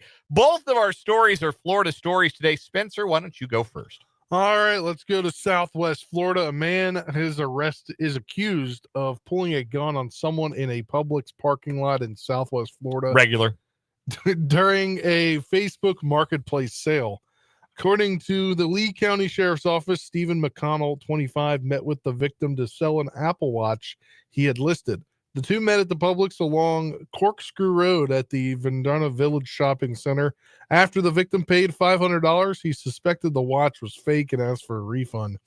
That's when deputies say McConnell showed a gun in his waistband and demanded an additional $500 through the Zelle app. The victim then called 911. LCSO says McConnell was arrested at the Fort Myers Publix. That's the extent of the story. So, maybe don't pay before you've had a chance to view the merchandise. Yeah. Also, how do you fake an Apple Watch? Like a fake Rolex is one thing, but the Apple Watch, like, you should be able to tell pretty quick, like, whether or not that's the real deal. Yeah. For one, not the $5 does it from connect Temu. to an iPhone? Does it say Apple Watch, not XV whatever from Temu? Sure. XV787651. So, you gotta be careful when you're buying merchandise. That is a wild story. That's wild. My story, we're going to Polk County, Florida. Mulberry, to be precise. Man and a woman walked into the Family Dollar store on Bailey Road last month and played very different roles in a $500 retail heist. The man walked around the store, gathering nearly $500 worth of cleaning products, Gain, Tide, Clorox. While he was gathering the cleaning supplies, the woman created a diversion for him by defecating on the floor. I mean, my attention would be diverted. Deputies noted that an employee had to clean up the mess that she made. The couple left the store in a white van. A post on social media, the sheriff's office stated, if you recognize Mr. Clean or Mrs. Dookie, or you have information regarding the investigation, contact detectives. Not Mrs. Dookie. Mr. Clean and Mrs. Dookie. They were planning a heist, and I don't know if they drew straws or played rock, paper, scissors to decide who's going to carry the merchandise and who's going to take a dump on the floor in the middle of the store while it's all happening. I don't know how that was all decided. Presumably the man maybe a little bit more upper body strength to get the detergent and cleaning products out. Not to sound misogynistic here, but why not just like, hey, cashier, you like what you see, and like bend over the table a little bit? Like, upon viewing a picture of the two in question, I don't know that would have worked for her. Yeah, the surveillance footage suggests that might not have been very effective for her. Well, and being as polite as I can. Oh, like show your bra strap or something. Come on. You know what I call this story? Real love. I was going to call it Mrs. Dookie. Dookie. That's a natural name for it, but I call it real love. Relationship goals. If it ain't the kind of love where she'll defecate on the floor of a store while you do a robbery, I don't want it. I don't know, man. I don't know that I need that in my life either. That one's got the win today. Okay. Oh, Lord. I was going to ask. Yeah, Mr. Clean, Mrs. Dookie, hashtag relationship goals. That is wretched. That is our first weekly winner on What Is Wrong With You this week. We're going to take a timeout. When we come back, ugly basketball this weekend. KU won. K-State sure didn't. We'll talk about it next.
441 on 580 Sports Talk. Dan, Brendan, Spencer with you on this Monday afternoon.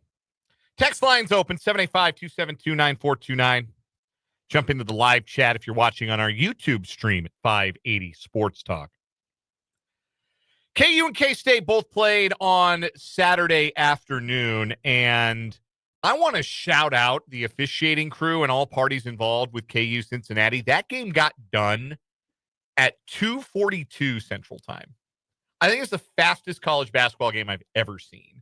It was cool that they let the KU and Cincinnati rugby teams play. Yes, it was absolutely prison rules for the better part of that game with Doug Sermons and his crew. Let a lot go. Hunter Dickinson looked like he'd been in a fight with a velociraptor at one point, had like an open wound on his arm, just his arm bleeding. I'm sure that was normal and just happened in the course of totally normal play. KU won the game. It was gross. Like 1 hour, 39 minutes. Yeah, like that's incredibly in front of swift. a mere 12,000 fans. Here's what I would say as far as that game goes, that if you shoot 2 for 21 from 3 and you win by double digits, that basketball game was very sad. Yes. That's what KU shot from behind the arc. They scored 54 points, but they won anyway because they held Cincinnati to just 15 points in the second half. This stat from CJ Moore in his weekly top 25 column over The Athletic. CJ Moore, friend of the show, our man for the Big 12 basketball breakdown. We'll talk to him on Thursday this week. Since losing to West Virginia in its Big 12 opener, I'm reading from the column, Kansas has won 3 straight games and held those 3 opponents to 69.7 points per 100 possessions. That is the best defensive efficiency over a 3-game stretch in conference play for any team Bill Self has coached. That's nuts. At Kansas. One reason for the defensive dominance has been the insertion of transfer guard Shaquille Moore into the lineup. With Moore on the floor in Big 12 games, Kansas is holding opponents to 0.635 points per possession, according to CBB Analytics, and is plus 71 in his 71 minutes. He's Mr. Espresso. That's what I call him. He is just a shot of energy. And I didn't know he could go up and get alley-oops like he did late in that game in the second half as KU was starting to pull away. And when Zeke Mayo threw that alley-oop, I thought that was going to hit somebody in the third row. And Shaq Moore dunked it. I couldn't believe it. He has made such a big difference. And the one schematic difference that it's made is that DeJuan Harris no longer has to guard like the big guard. Uh-huh. And that, in turn, makes DeJuan, I think, maybe a little bit more sprightly on the offensive ends. Another way to kind of save his legs, so to speak. It really works having Shaq Moore out there. And it has been a huge, huge boost to this Kansas team, particularly on the defensive end.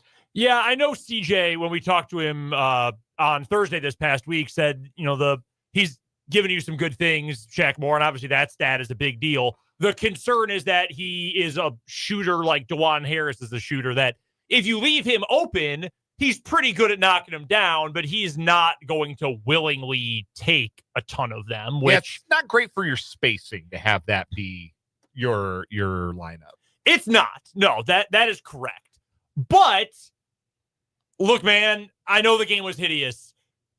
I know you only scored 54 points. You also held the other team to 40 and won by double figures. Like I'm not going to complain about that. So the spacing wasn't very good, and that it was hard against Cincinnati, I think, uniquely to score in a way that's not going to be hard against every Big 12 team to score, because Cincinnati has a big that can bang with Hunter Dickinson. Mm-hmm. So, like, if you've got Moore and Harris on the floor with KJ Adams, like, you're really relying on Hunter Dickinson to be a guy who scores a lot in the half court, because you don't have a lot of bucket getters in that in that lineup. So you need Hunter to score. Well, it's a little tougher for Hunter to catch in the spots he wants to catch from and shoot from the spots he wants to shoot from with Aziz Bandago guarding him, because Bandago's that big and that strong. How many other bigs in the country are as big and strong as Bandago to guard Dickinson? Never mind in the Big 12. So that was, I thought, a unique challenge for KU offensively. And when Cincinnati was able to keep it a half-court game, that's why they hung in the game as long as they did, yeah, I thought. But most teams don't have the size. Like, Houston will be physical with them, but they don't have anybody that tall. No. And, like, again, if we're just picking Big 12 teams, like Davis not tall. but he can't shuck it. Yeah, I don't think Gaston is a big in that tall regard, man. right? Yeah, he's a big man and there's tall man, and he's tall. Usually you have one or the other. It's not a lot of teams have both. Bandego is both. I do think it is important to note minutes-wise and rotations-wise, I think Self's gotten it to click. And again, I know this team is still a work in progress, but if you're ninth in the country and you are a work in progress, you're doing something pretty well. And you're 3-1 in Big 12 play. Minutes from Saturday's game. 9 guys played 10-plus minutes. Dwan Harris, you know how many he played? 28. Yeah. That is a great number because then you're not asking him to do a massive amount of scoring, which you don't want him to do. And you can keep him, like you said, spry defensively because you get better matchups and you're keeping him fresher. KJ Adams, 30 minutes. Hunter played 32, Zeke 31. I'm no complaints about either of those. Shaq Moore played 27. I want to see Flory on the floor a little bit more. I want to see Rylan Griffin on the floor a lot more. And I'd probably have their minutes, or at least Griffin's minutes, at the expense of Diggy Coit. I'm not anti-Diggy Coit by any means, but he's also like 1 for his last 98 from the floor. Yeah, if he's not giving you shooting, he's not really giving you much. Yeah, and I like the energy guy, but you don't need 15 minutes of the energy guy. I'm good with like 8 to 10 minutes of that. So I want Rylan Griffin to get some of his minutes, but that's a big deal. And I gave KJ Adams flack, and a lot of people gave him a lot more flack than me because I do still like the guy. Last 3 games, 7 boards, 9 boards in reverse chronological order. Mm-hmm. If you're getting that while scoring 8, 6, and 7, if you're getting 7.7 boards a game from KJ with good defense, awesome. And in those 3 games, 30, 32, and 24 minutes. He is only, and before that, 28, 29, 29. Great number for KJ minutes. That it feels like Self has figured out what the rotations need to look like and what the play time needs to look like. And it's no surprise KU's playing well now. One other thing I want to point out, in a game like that, half-court meat grinder of a game where the other team can actually lean on Dickinson a little bit and make it hard for him to score, you know who suddenly becomes valuable in some off-the-bench minutes? A.J. Storr. Yep. Yeah. Had a few good minutes. Yes, he helped them offensively. And I mean, like, we're not throwing everybody a parade for 4-point game, but like in a 54-point effort, those 4 points were important. We're far enough into the year you're grading on a curve at this point. Yeah. So like he's a guy who has to fit in a game like that. Like we were asking, like what's the use of a guy like AJ Storr right now? Where does it fit? It fits in a game like that. K-State got bludgeoned by Houston, and look, Houston's just tougher than Kansas State, and so I am not surprised. Like, it was very unsurprising to me that the game went as it did. Maybe the fact that it was a 30-point margin. You shouldn't be losing by 30 at home. No. I don't care who you are. You shouldn't be losing by 30 at home. I don't care who you're playing. But it was not a surprise necessarily that Houston rolled the way that they rolled. Jerome Tang and the players after the game said they didn't feel like it was an effort issue for K-State.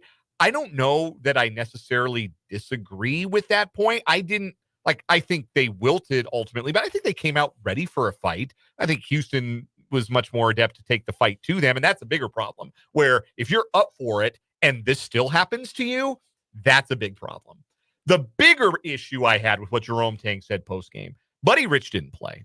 I don't know if we're still calling him Buddy Rich. The announcers have been calling him McCaleb, but McCaleb Rich didn't play. And he'd been a guy who we were talking about as a nice surprise for this team, who played some solid minutes, and he didn't play in the game. And when somebody asked Jerome Tang about it afterwards, Jerome Tang said, I'm not going to answer that question.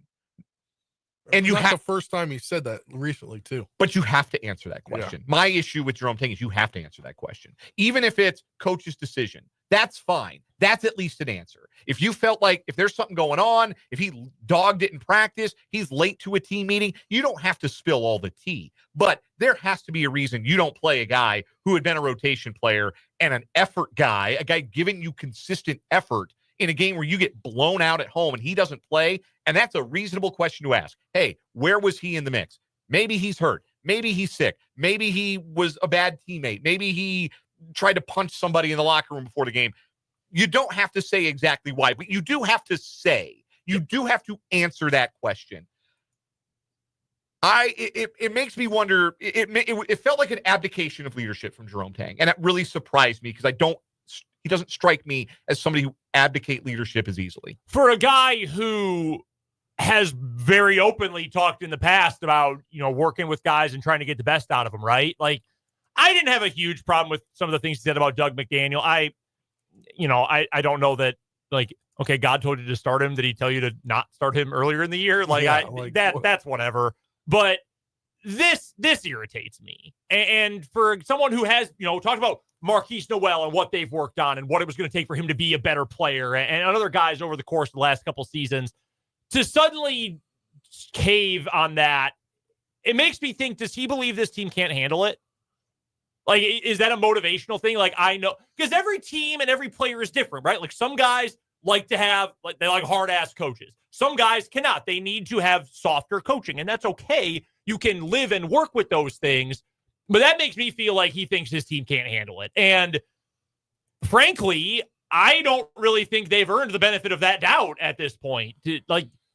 Sorry, guys, you got paid to be mercenaries. Go be mercenaries. You can't be the cowardly mercenary. It's either he doesn't think they can handle it or he is at a total loss as to what to do with this group. And I think that could be true. I just feel like he has not been answering questions great over the last, 3-4 weeks now. When he gets asked a question, it's just the coach, way too much coach speak, or I'm not going to answer that. I think we can overrate the importance of what a coach says behind a microphone, but the idea that you're not answering legitimate questions about guys playing time, that doesn't sit right with me, especially when it's a guy who's one of your own guys. Like, this isn't one of your mercenaries. Like, you brought this guy in as a true freshman, earned his way into the rotation this season, earned the playing time he was given, and then for all of a sudden disappear from the rotation in the game against the number 12 team in the country and not even get in garbage time when you're getting annihilated at home in front of your home fans, worse than you've ever been beaten as a head coach. And to give a non-answer to that question is not acceptable. That, to me, that's really disappointing. Very disappointing and not acceptable from Jerome Tang. We're going to take a timeout. We'll come back. We'll wrap up this 4 o'clock hour of 580 Sports Talk.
Another change at the top of the leaderboard on the 580 Sports Talk Picks Contest presented by Prairie Band Sportsbook. Guys, when Spencer bets the Commanders, listen to him.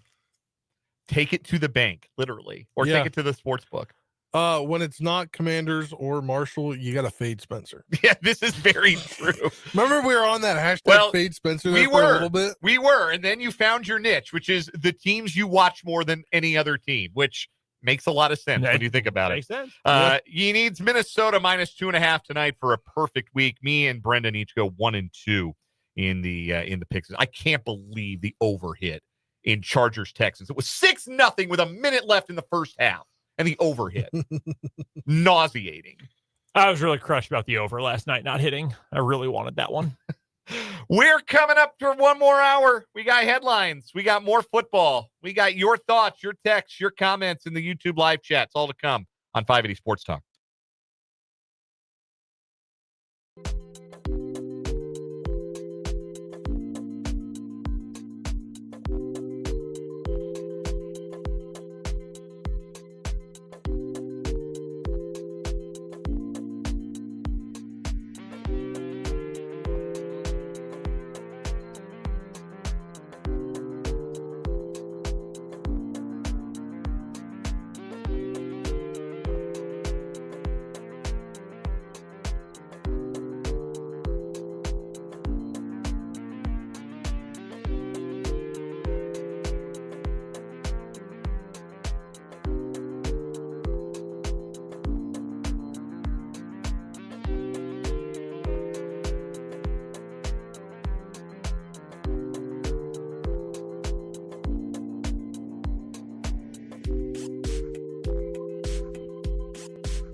Let's get it. Hour number 3 of 580 Sports Talk on a wonderful Monday afternoon in the capital city. Dan Lucero, Brendan Dworzinski, Spencer Dupuis with you for one more hour here on the Sports Voice of Kansas, 580 WIBW, FM 104.9, online at 580WIBW.com.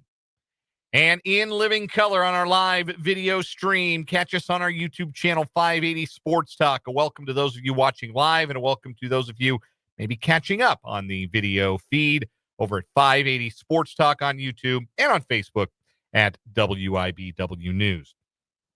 It's great to have you along. We got one more hour today before we hand it off to a whole evening of sports programming here on 580 WIBW. Chiefs Kingdom Show from 6 to 7 with the great Mitch Holtis. I didn't catch what Hy-Vee they'll be at tonight, but Chiefs Kingdom Show returns after a week off, an unexpected week off of the show last week due to the inclement weather. Then following that, we'll join in progress the final wild card weekend game as the Minnesota Vikings and the Los Angeles Rams do battle in Glendale, Arizona. That game moved because of the wildfire crisis in Los Angeles. We'll have that coverage from Westwood One, and then following that, a tape-delayed edition of the Jeff Mitty Show. So lots of sports coming up after we're done here tonight on 580 Sports Talk. Still to come on this final hour of the show. We'll get into that Vikings-Rams game a little bit, give our best guesses for what we might see tonight in that one, and some final thoughts on Wild Card Weekend, including a talking point that I happen to think is extremely silly. People were up in arms that an official and a player had a conversation during a game. People were up in arms because nobody can watch an NFL game without having conspiracy brain anymore, apparently. Even smart people, like people with like functioning cerebral cortexes. But Dan, if Patrick Mahomes talked to Bill Vinovich, oh my God, no, it would have lit Twitter on fire, dude. It's I'm glad I'm spending less time on Twitter these days. Oh my gosh, yeah, that's bad for your mental health. No doubt about that. Such a cesspool. So we'll get to that, and we got some headlines that we're going to get to as well. Invite you to interact with us today if you are watching live on YouTube. The live chat is wide open. Appreciate everybody who's been chatting today. We've seen some new faces. We've seen lots of familiar faces in the YouTube live chat today. So welcome to all of you who are watching the video stream on our YouTube channel, 580 Sports Talk, either in the browser or on your mobile device. You can interact in the live chat with us and your fellow listeners. You can also text the program. Text line is open, 785-272-9429. I do want to add one thing, if we can backtrack momentarily to my good for the weekend when we did the good, the bad, and the ugly a little bit earlier. My good, of course, was the Washburn men improving to 15-0 on the year. I was just talking to the folks in the YouTube live chat about this a moment ago. I've got to give a shout out to all y'all who went to the game. 3,100 people was the official attendance for the men's game. That place was packed. It was awesome. Great crowd. Go see this team, guys. They are that good. They are worth the very low price of admission. Go see them. I think I'm going to have to go get to a game. Yes, absolutely. Go get to one. Yeah. The only unfortunate thing about the upcoming schedule, Wednesday night taking on Emporia State, Turnpike Tussle. That's going to be awesome. The men and women for Washburn swept them just, it'll be 11 days prior. So they're going to be at Lee Arena on Wednesday night. Newman comes to town up the Turnpike from Wichita on Saturday at the exact same time the Chiefs are playing. Yeah, that's tough. The women's game tips off at 1, which is an hour after KUK State starts.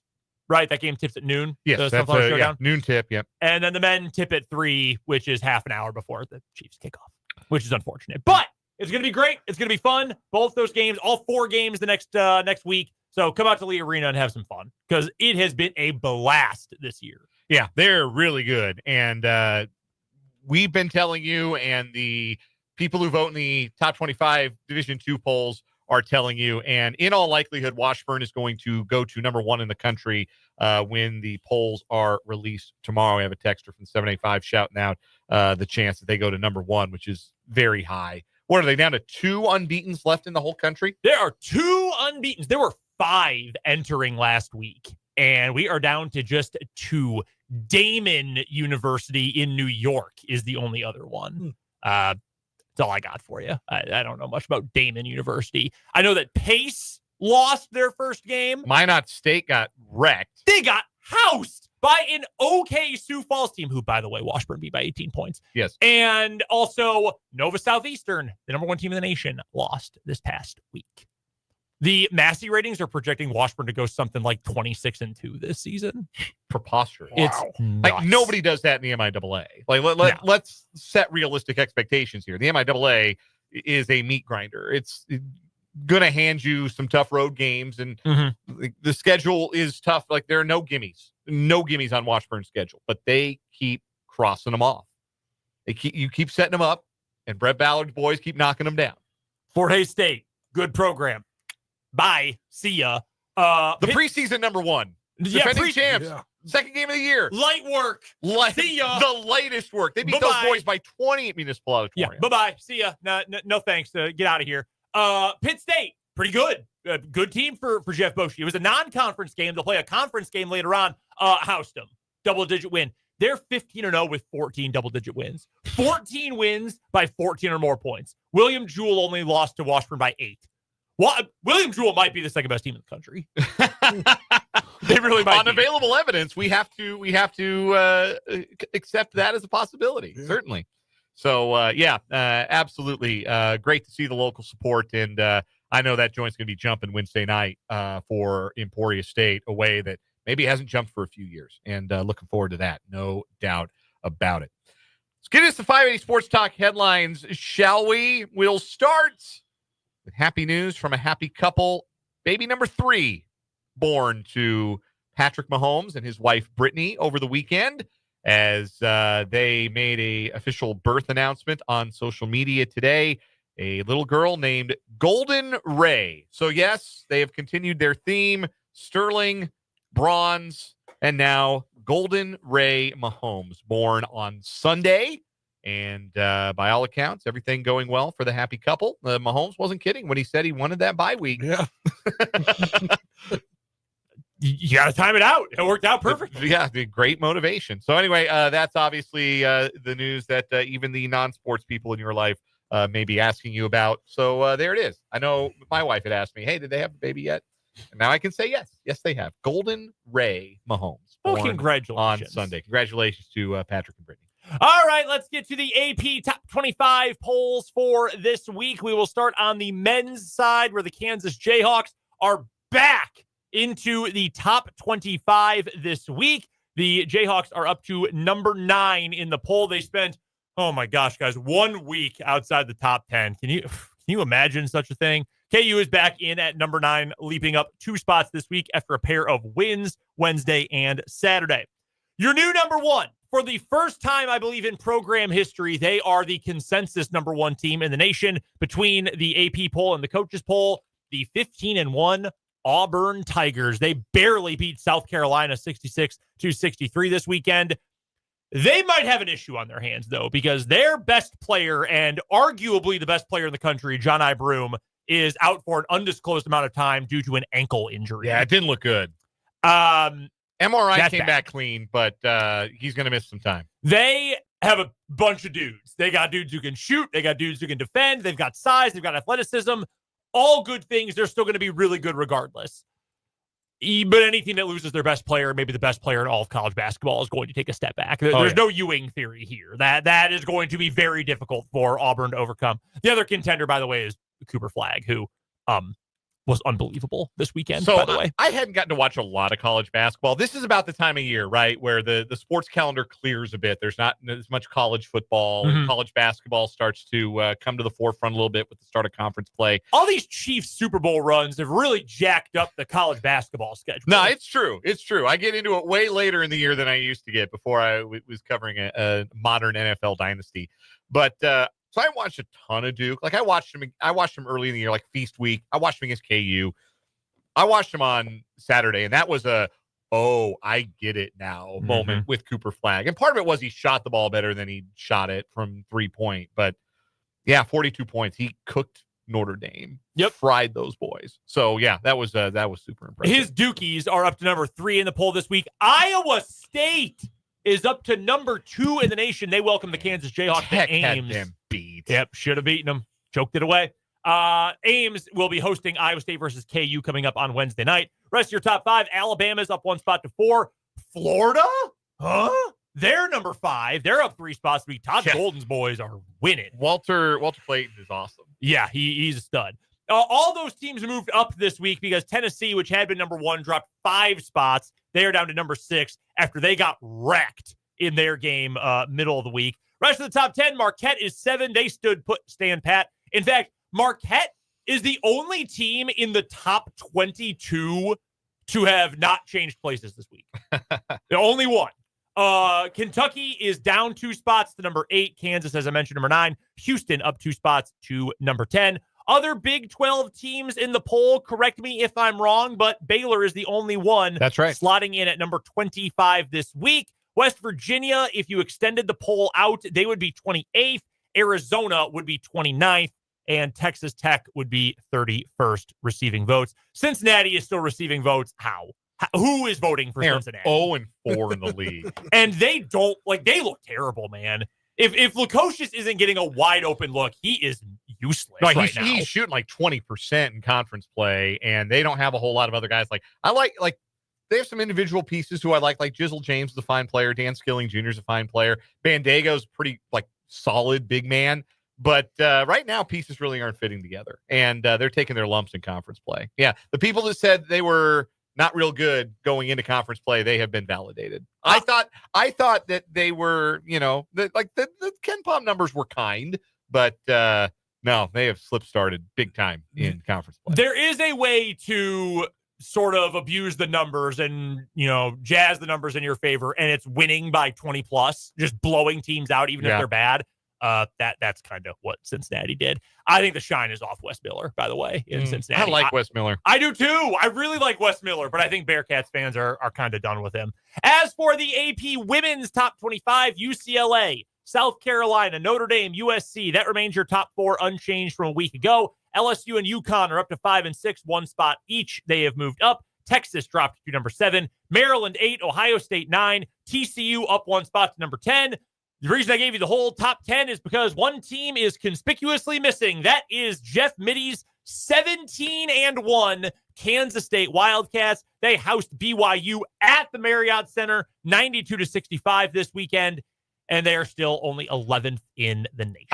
I don't accept that there are 10 teams better than Kansas State. I don't. Makes no sense. West Virginia is 20th, by the way. Utah 23rd. Oklahoma State is 24th in the poll. Tied for 24th. Tied for 24th with the Minnesota women, and Baylor is receiving votes. UCLA's best player went to the same high school I did. Really? Yeah, Lauren Betts. She's 6'7". She got a sister that's just as good. Wow. I think on the same team.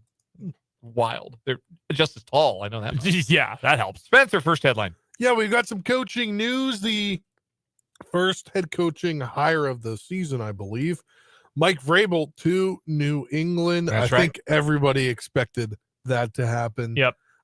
Mike McCarthy, not unexpected. He'll not return to Dallas. Jerry did him real dirty by not allowing him to go take that interview last week. They never even went to the negotiating table. That's what the statement from the Cowboys said. Jerry Jones made a statement today and indicated that things never reached the point of negotiation, which is interesting because the early reporting was, well, Mike McCarthy wanted a longer-term deal than the Cowboys were willing to give him. And I guess that's technically true in a sense. If the Cowboys were not willing to give him any contract, then any length of contract Mike McCarthy wanted was too long. Yeah. But they certainly gave the impression that there was an impasse in negotiations when Jerry Jones said, in fact, negotiations never happened at all. A lot of buzz around McCarthy to New Orleans right now. Yeah. I mean, it'd be a good move for them. But here's the problem. Is he going to have any players? Or cap room? It's a disaster, man. That's not a good job right now. No, it's awful. It's awful. Although it'd be fun to live there. Other head coaching news, in-division request, as the Bears have requested a head coach interview with Packers offensive coordinator Adam Stenovich. The Bears just interviewing everybody. Yeah. They interviewed actually, Ron Rivera. I got an interview with them Wednesday, actually. I am interviewing with the Bears. They got a graphic, a Photoshop graphic of me and everything. Here's the thing. Well, the Rivera thing, like not as much of a farce as New England, because at least Rivera played in Chicago, but he's just getting Rooney Rule interviews. It's embarrassing. It's embarrassing that he would take a Rooney Rule interview with his former, like the team that he played for. Yeah. Good for Aaron Glenn, by the way, who straight up said, no, I'm not interviewing with a team that clearly isn't respecting this process. And he rejected an interview with New England. So good for Aaron Glenn. Here's the thing about the Bears requesting Adam Stenavich. You can't have him, so don't even try. Adam, no one really knows what he does in terms of game planning because it's all LaFleur's brainchild in Green Bay. Here's the thing, though. He, for my money, is one of the 3 best offensive line coaches in football. Jeff Stoutland's number 1. Andy Heck might be number 2. Adam Stenavich is next, as far as I'm concerned. He's awesome. And one of the best line developers in the league as well. So the Bears can't have him. Sorry. Too bad. So sad. You think McCarthy coaches again in 2025? Yeah, I do. I do. I made a bunch of jokes about the Bears hiring him. It would actually be a great hire for the Bears. Like, I can't think of a better option right now. I don't know what Ben Johnson's like development of quarterback. I know he's an incredible play caller and play designer. I know he's amazing at that. I don't know what he's actually like in terms of a developer. I do know what Mike McCarthy is like as a developer, and he's really good. He got Dak to play at what was almost an MVP level, highest level of his career. Yeah. Whether Aaron Rodgers wants to admit it or not, Mike McCarthy fixed Aaron Rodgers used to hold the ball at his ear hole when he would drop back to pass. I mean, it looked like it was 1950s football when Aaron Rodgers was a Cal. He was good, but he fixed all his mechanics, helped him become a 4-time MVP. So he's good at it. He's a good dude. He's a good culture guy. Like, there's a lot of good that would come with that. I think it'd be great for Caleb Williams. I do think he's going to coach again. It's not like when Green Bay fired him and he had time left on his contract that he was just willing to sit there and eat money for a while. This contract expired. Yeah. I also can't believe he was there for 5 years. Felt like they just hired him. Right. That's crazy. But no, I do think he coaches again. Next headline for me, big injury news for the rest of the NFL playoffs. The Philadelphia Eagles will be without linebacker Nakobe Dean, who tore the patellar tendon in his left knee during the Eagles wildcard win over the Green Bay Packers. There were a ton of injuries in that game. If the Packers had found a way to win that game, I don't know that they would have had 53 healthy guys to play next week. They would have been plucking street free agents. What do you know about Malik Heath? Because he was about to be wide receiver 2. Yeah, they were really losing a lot of guys. So Nakobe Dean, terrible injury, torn patellar tendon. The guys have returned from that, so hopefully he can be good to go for them at some point next season. I wouldn't anticipate him being ready for training camp with an injury like that. No, but, oh God, no. Torn patellar tendon will cost Nakobe Dean the rest of the postseason for Philadelphia. Oren Burks replaced him in the lineup and will likely fill in for him moving forward. Freaking Oren Burks did nothing but suck eggs his entire time in Green Bay. Opening kickoff forces a fumble against us. He was in San Fran last year, right? Yeah, he was. Yeah. And you know what he did there? Also sucked. Yeah, also bad in the Super Bowl. Yeah, I got cooked in the Super Bowl. That's right. Next headline, Brendan. All right, next headline for me today. Let's go with a wild story here from the college football world. LSU wide receiver Kyron Lacey, who is a legit draft prospect, has been accused of causing a crash that killed a 78-year-old man back on December 17th and then fled the scene without rendering aid or calling authorities. He did turn himself into police last night. He was jailed and released on $151,000 bail. The Lafourche Parish Sheriff's Office in Louisiana. Lafourche? I think. You're the guy who can speak French. I don't know if that's a pronounced R or not. This is also Cajun French, so it's a little bit out of my wheelhouse. Understood. Indicate that Lacey was charged with negligent homicide, felony hit and run with death, and reckless operation of a vehicle. A warrant had been issued for his arrest, and again, he did end up turning himself in. Hey, dude, that's really stupid and really damn dumb. Yeah. Why are you running? You know what? What's going to happen if you run? Everyone's going to think you did it. Right. Innocent people don't run. This is so horrible for the 78-year-old man. Someone died in an accident you caused, and you ran away like a coward? Enjoy jail, man. Correct me if I'm wrong. Didn't the guy from Alabama years ago that was on the Raiders do almost the exact same thing? No, he hit someone. Yeah, he was drunk driving at 120 miles an hour and crashed into a car that then exploded and killed a woman inside. That was different. I don't know that he ran from that. I mean, It wouldn't surprise me, but there was no running that. Yeah. Yeah. No, this is crazy though. and absolutely awful that someone died because of this idiot. Yeah, best of luck getting back in the NFL for that, pal. All right, Spencer, you got one more headline for us? Yeah, I just saw this pop through a little bit earlier. It is an MLB headline. 3 teams are, let me find it. Here we go. A top international pitching prospect. I'm not going to say his name. Roki Sasaki. Roki Sasaki is down to 3 teams. Is down to 3 teams. The Dodgers, Padres, and Blue Jays. Earlier in the day, the Yankees were informed that he would not be signing with them. The 23-year-old right-handed pitcher out of Japan. He's going to the Dodgers. Are we going to mess around with this? He's going to the Dodgers. So Sasaki is a different case than Yoshinobu Yamamoto, who was the big Japanese pitching prize last offseason that got $325 million from the Dodgers. Sasaki's been posted, so he is not technically a free agent in the same way that Yamamoto was a free agent, could sign with any team for any amount of money. Sasaki's young enough and going through the posting process that Major League Baseball and NPB, the pro league in Japan, go through. So he is subject to international signing restrictions. So there's but so much money that a team can give him. It's a percentage of their bonus pool. That every team has a bonus pool, and this would be a guy probably worth emptying it out to go sign. But theoretically, that would mean that every team in the league would have an opportunity. This is not like a highest bidder situation. This is, all right, this is what you're going to get. This is the money you're going to make. What situation is the best for you? So the 23-year-old right-hander looks like he's down to the Padres, Dodgers, and Blue Jays. There's a lot of rumors it would be the Padres. His agent did, I think, at one point say that a large market is maybe not as appealing to him because he's had bad experiences with the Japanese media and maybe wanted a less glare, a little less spotlight on him. So I'm not surprised he didn't take any of the New York teams. The Padres, because of their connections to Yu Darvish, one of his countrymen, have been mentioned as a landing spot, and I think that's kind of where he's going to end up. And that's my prediction.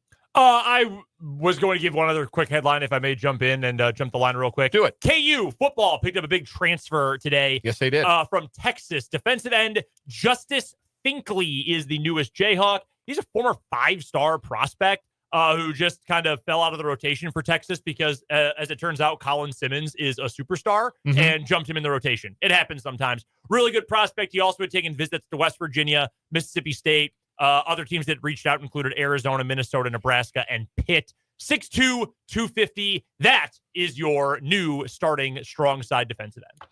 We're going to take a timeout, but first, a word from my friends at Great Life. The roads are clear again in Topeka, which means you're out of excuses to get out to the gym, start that New Year's resolution. And if you want to get into shape and go to some great facilities to help you on your fitness journey to start 2025, or maybe you're continuing a fitness journey that started well before that. Maybe it's not a New Year's resolution this year. Maybe it's been one that's lingering for a while. The outstanding facilities at Great Life are for you. There's a Great Life near you, no matter where you may be in the capital city, and the membership benefits are outstanding. Go to greatlifetopeka.com for more information on the 8 facilities that you can make use of as a Great Life member to help achieve your fitness goals.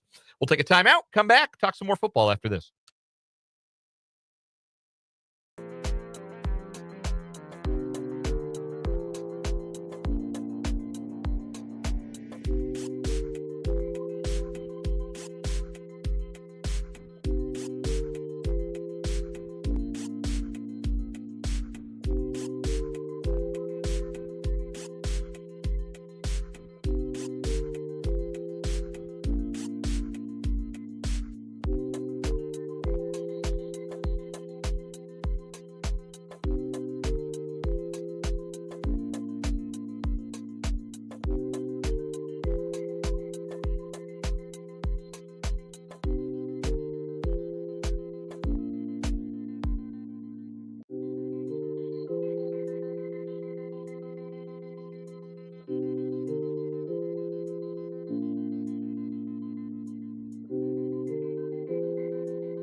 5:33 on 580 Sports Talk. Dan, Brendan, Spencer, having a funky good time with you on this Monday afternoon. Thanks for being with us. Dolly. Coming up in a bit, right here on 580 WIBW, we've got the Chiefs Kingdom Show from 6 to 7. And then after that, we'll join the coverage of the final wild card game in progress, the Vikings and the Rams, coming up from Glendale, Arizona tonight. That game moved from SoFi Stadium in Inglewood, California, due to the ongoing wildfire crisis in Los Angeles. My gut was telling me Rams for most of the week. I just feel like in a playoff game, you want to lean with the better quarterback. And I just don't, I cannot get past the trust issues I have with Sam Darnold. He's had a verifiably excellent season. Yeah. But this is a money game. And I can't pick Sam Darnold in a money game against a guy in Matt Stafford, who I know is going to let it all hang out in a game like this.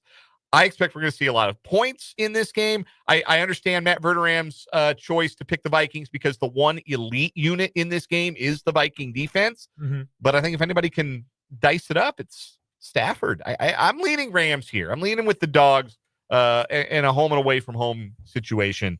I'm going with the Rams. Who you got tonight, Brendan? I am going to go with the Minnesota Vikings. And I think what the Vikings are going to do are essentially force Matthew Stafford to make mistakes. It's not really been talked about, mostly because Puka Nacua has been awesome this year, and he's a great player. You know who is probably not a great player anymore? Cooper Kupp. Yeah, he's looking a little washed. Has had an awesome career. I mean, it's the injuries. He's been so banged up since that Super Bowl run when he was amazing. I mean, he was absolutely incredible. Super Bowl MVP. The year they won the Super Bowl. Yeah, exactly. Super Bowl MVP that year, had all sorts of great numbers that season, but he's been banged up repeatedly. And after that, like, how much do you want to rely on Demarcus Robinson in a playoff game? How much do you want to rely on Tutu Atwell in a playoff game? I'm not feeling super great about that. Their offensive line is rickety, I would say, for the Los Angeles Rams. And I just think they're going to put Stafford in a spot where he's going to have to force some balls he normally otherwise wouldn't try to force. I think this is going to come down to turnovers, and I think the Vikings, are going to force too many of them. I like it in a close game. Give me 24-21 Minnesota. Spencer, your pick tonight. Well, I made this pick on my Prairie Band Sportsbook picks on Friday. You did. So I'm going to stick to that pick. I think the Vikings win this one, and they obviously I've had them in the 2.5 for the win tonight. I just think Cooper Kupp's old and washed, and I think the Vikings are the team, the storybook team this year. Okay. A storybook team this year. So I'm the lone wolf.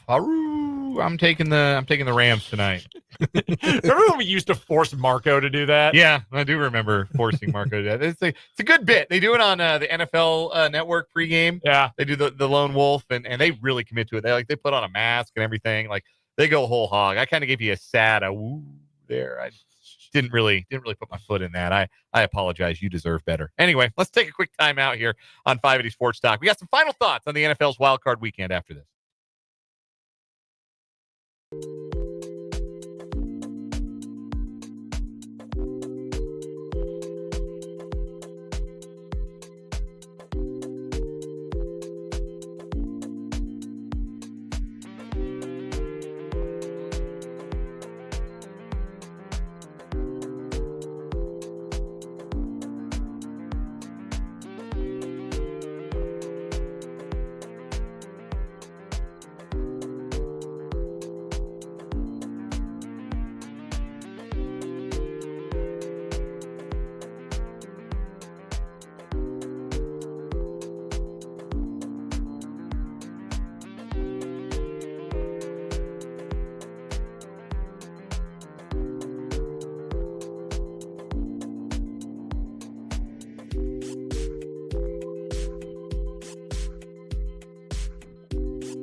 Round and third, heading for home on this edition of 580 Sports Talk. Dan, Brendan, Spencer. Text line's open, 785-272-9429.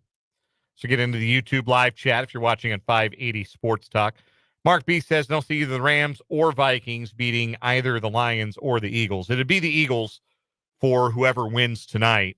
And, yeah, I kind of think that, like I said, the Eagles, I have some hesitation about Hurts because I think he played great. He coming off the concussion. But if Hurts, puts it in his pocket, doesn't turn the ball over, that might be the most complete team in the NFC right now. I think it is. I mean, they just have more bodies than the Lions have. That's what it comes down to. Yeah, they got playmakers. They can own the trenches. That was an impressive performance for them against Green Bay yesterday. I wanted to talk more. We didn't get to it, but we had a comment. It was our first comment of the day in the YouTube live chat from our guy Trevor.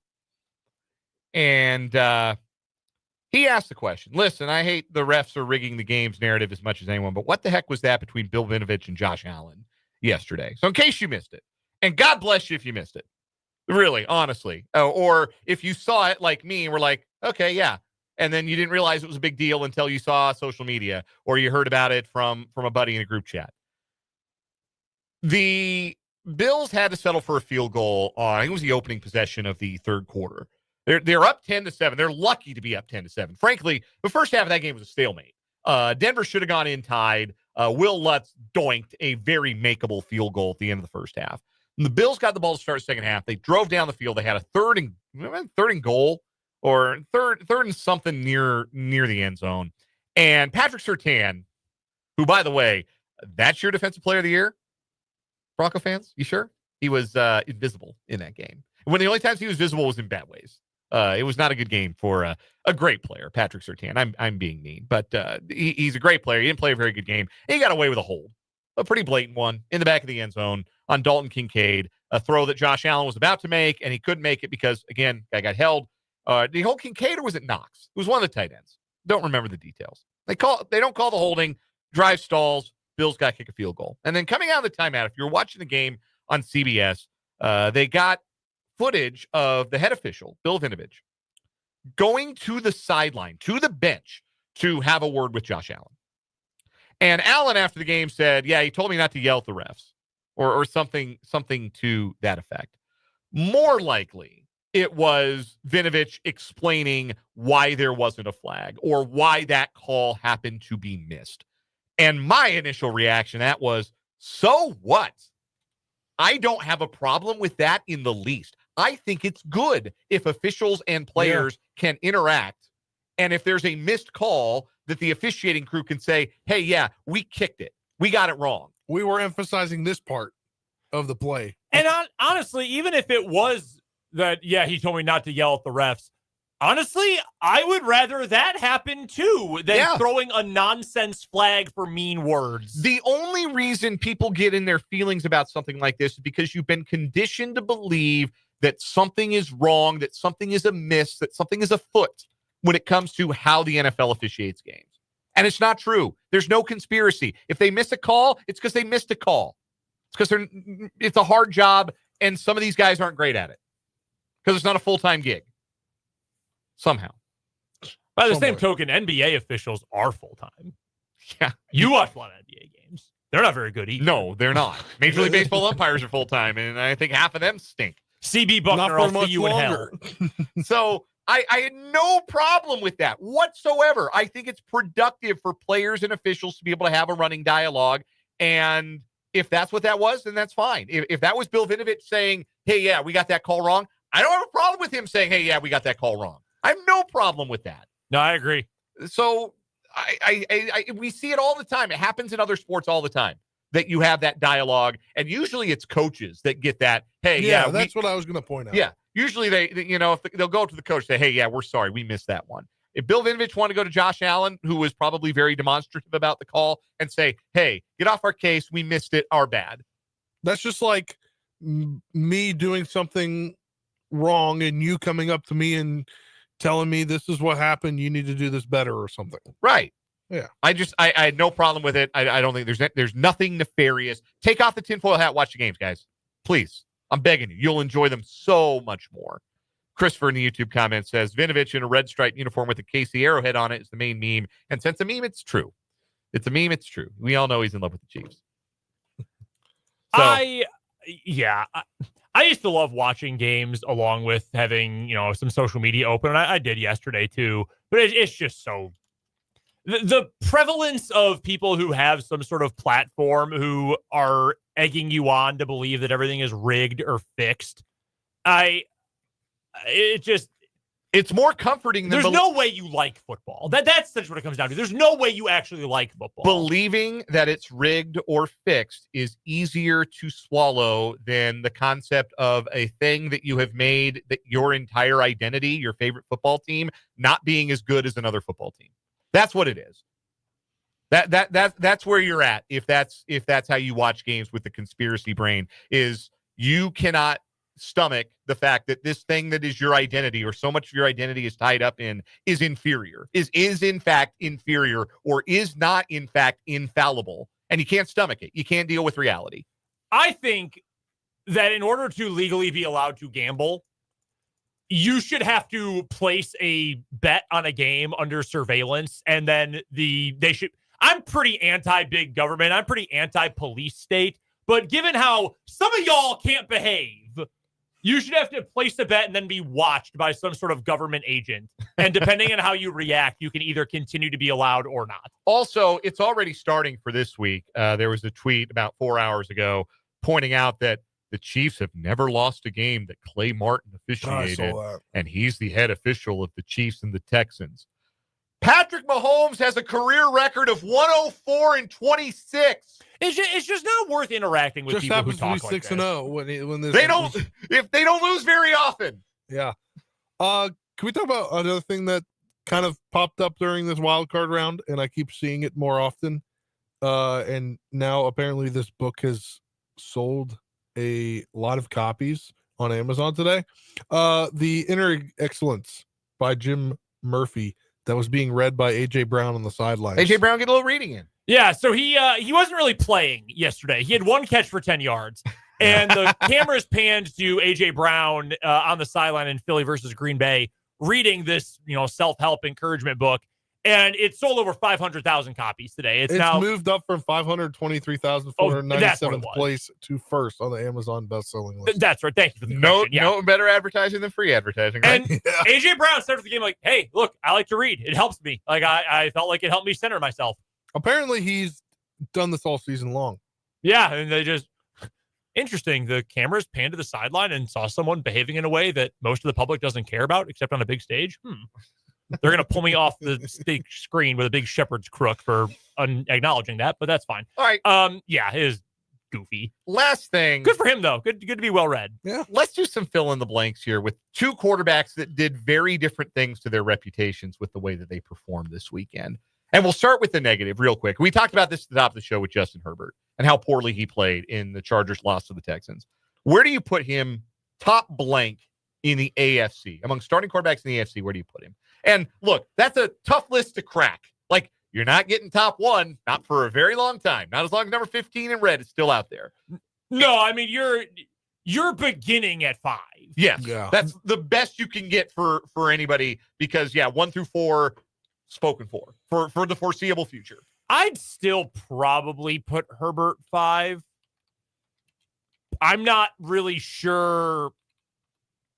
Yeah, I mean, it's almost by default, right? Like, I'm not just run through the other quarterback. I'm not putting Nix there. No. Just the teams that have, like, real starters. I'm not counting the Raiders or anything. Can't put him ahead of Nix. Can't put him ahead of Lawrence. Can't put him ahead of Anthony Richardson. Behind these guys. Yeah. Can't put him behind these guys. I always feel like you have to put him ahead of those guys. I'm still putting him ahead of Stroud. I mean, I know that the Texans literally won this game, but this was not a good year for CJ Stroud. No, he had a better year than Stroud. Obviously, Russell Wilson's not ahead of him. I'm putting him ahead of Lawrence. Drake May is not ahead of him. Yet. I believe. Tua. So it leaves Tua. Stroud and Tua are the only guys you'd put ahead of him if you were going to put not going to put Herbert in top 5. And look, I understand all the complaints about Herbert not winning anything big, but I would still put Herbert ahead of Stroud and then Tua in that order. A text from the 615 to our text line asked if he's the new Phillip Rivers, and I guess that's an easy comparison to make. Charger quarterback puts up some really pretty numbers, And when it comes to be winning time, he's nowhere to be found.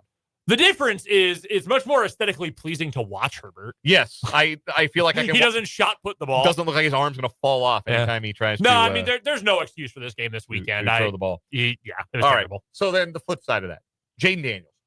He is a top blank quarterback in the NFC. NFC, are you talking about right now? Right this second. Top one of one. Look at the numbers.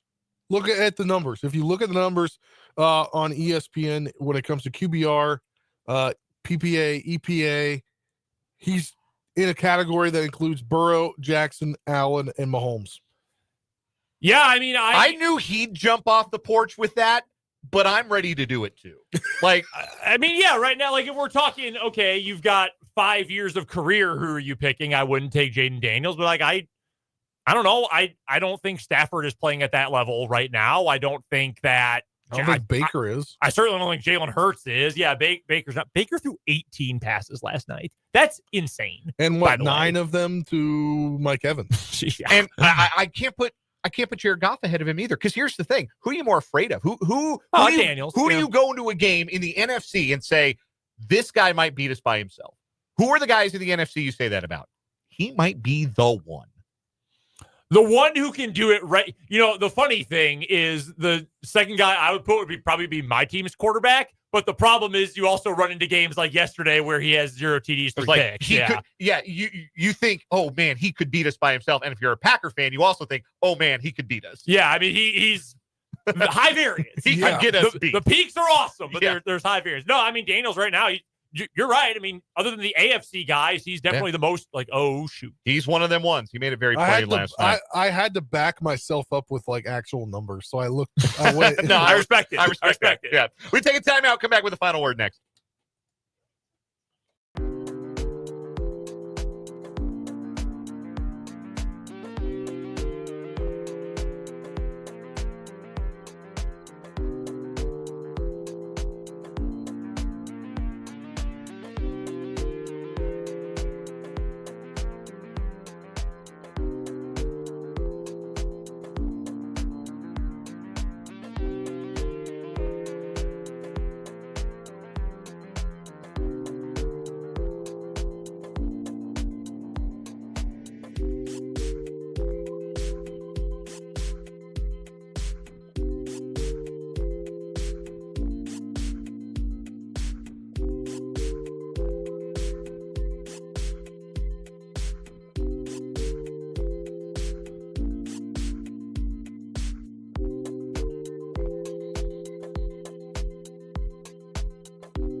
Wrapping up this edition of 580 Sports Talk with a final word. Spencer Dupuis, please remember you do have to leave us some room for a final word. Yes, I'm ready to anoint Jaden Daniels as him. He is him And I have to pull up this stat right now. And you know who else is him in DC sports? Alex Ovechkin. And I'm trying to pull up this stat real fast. Alex Ovechkin has scored 848 goals since the last time the Commanders, then Redskins, had won a playoff game in 2005. That is just amazing. Ovechkin and Jaden Daniels are MVPs. They're GOATs. They're it all. I am on cloud 9 right now.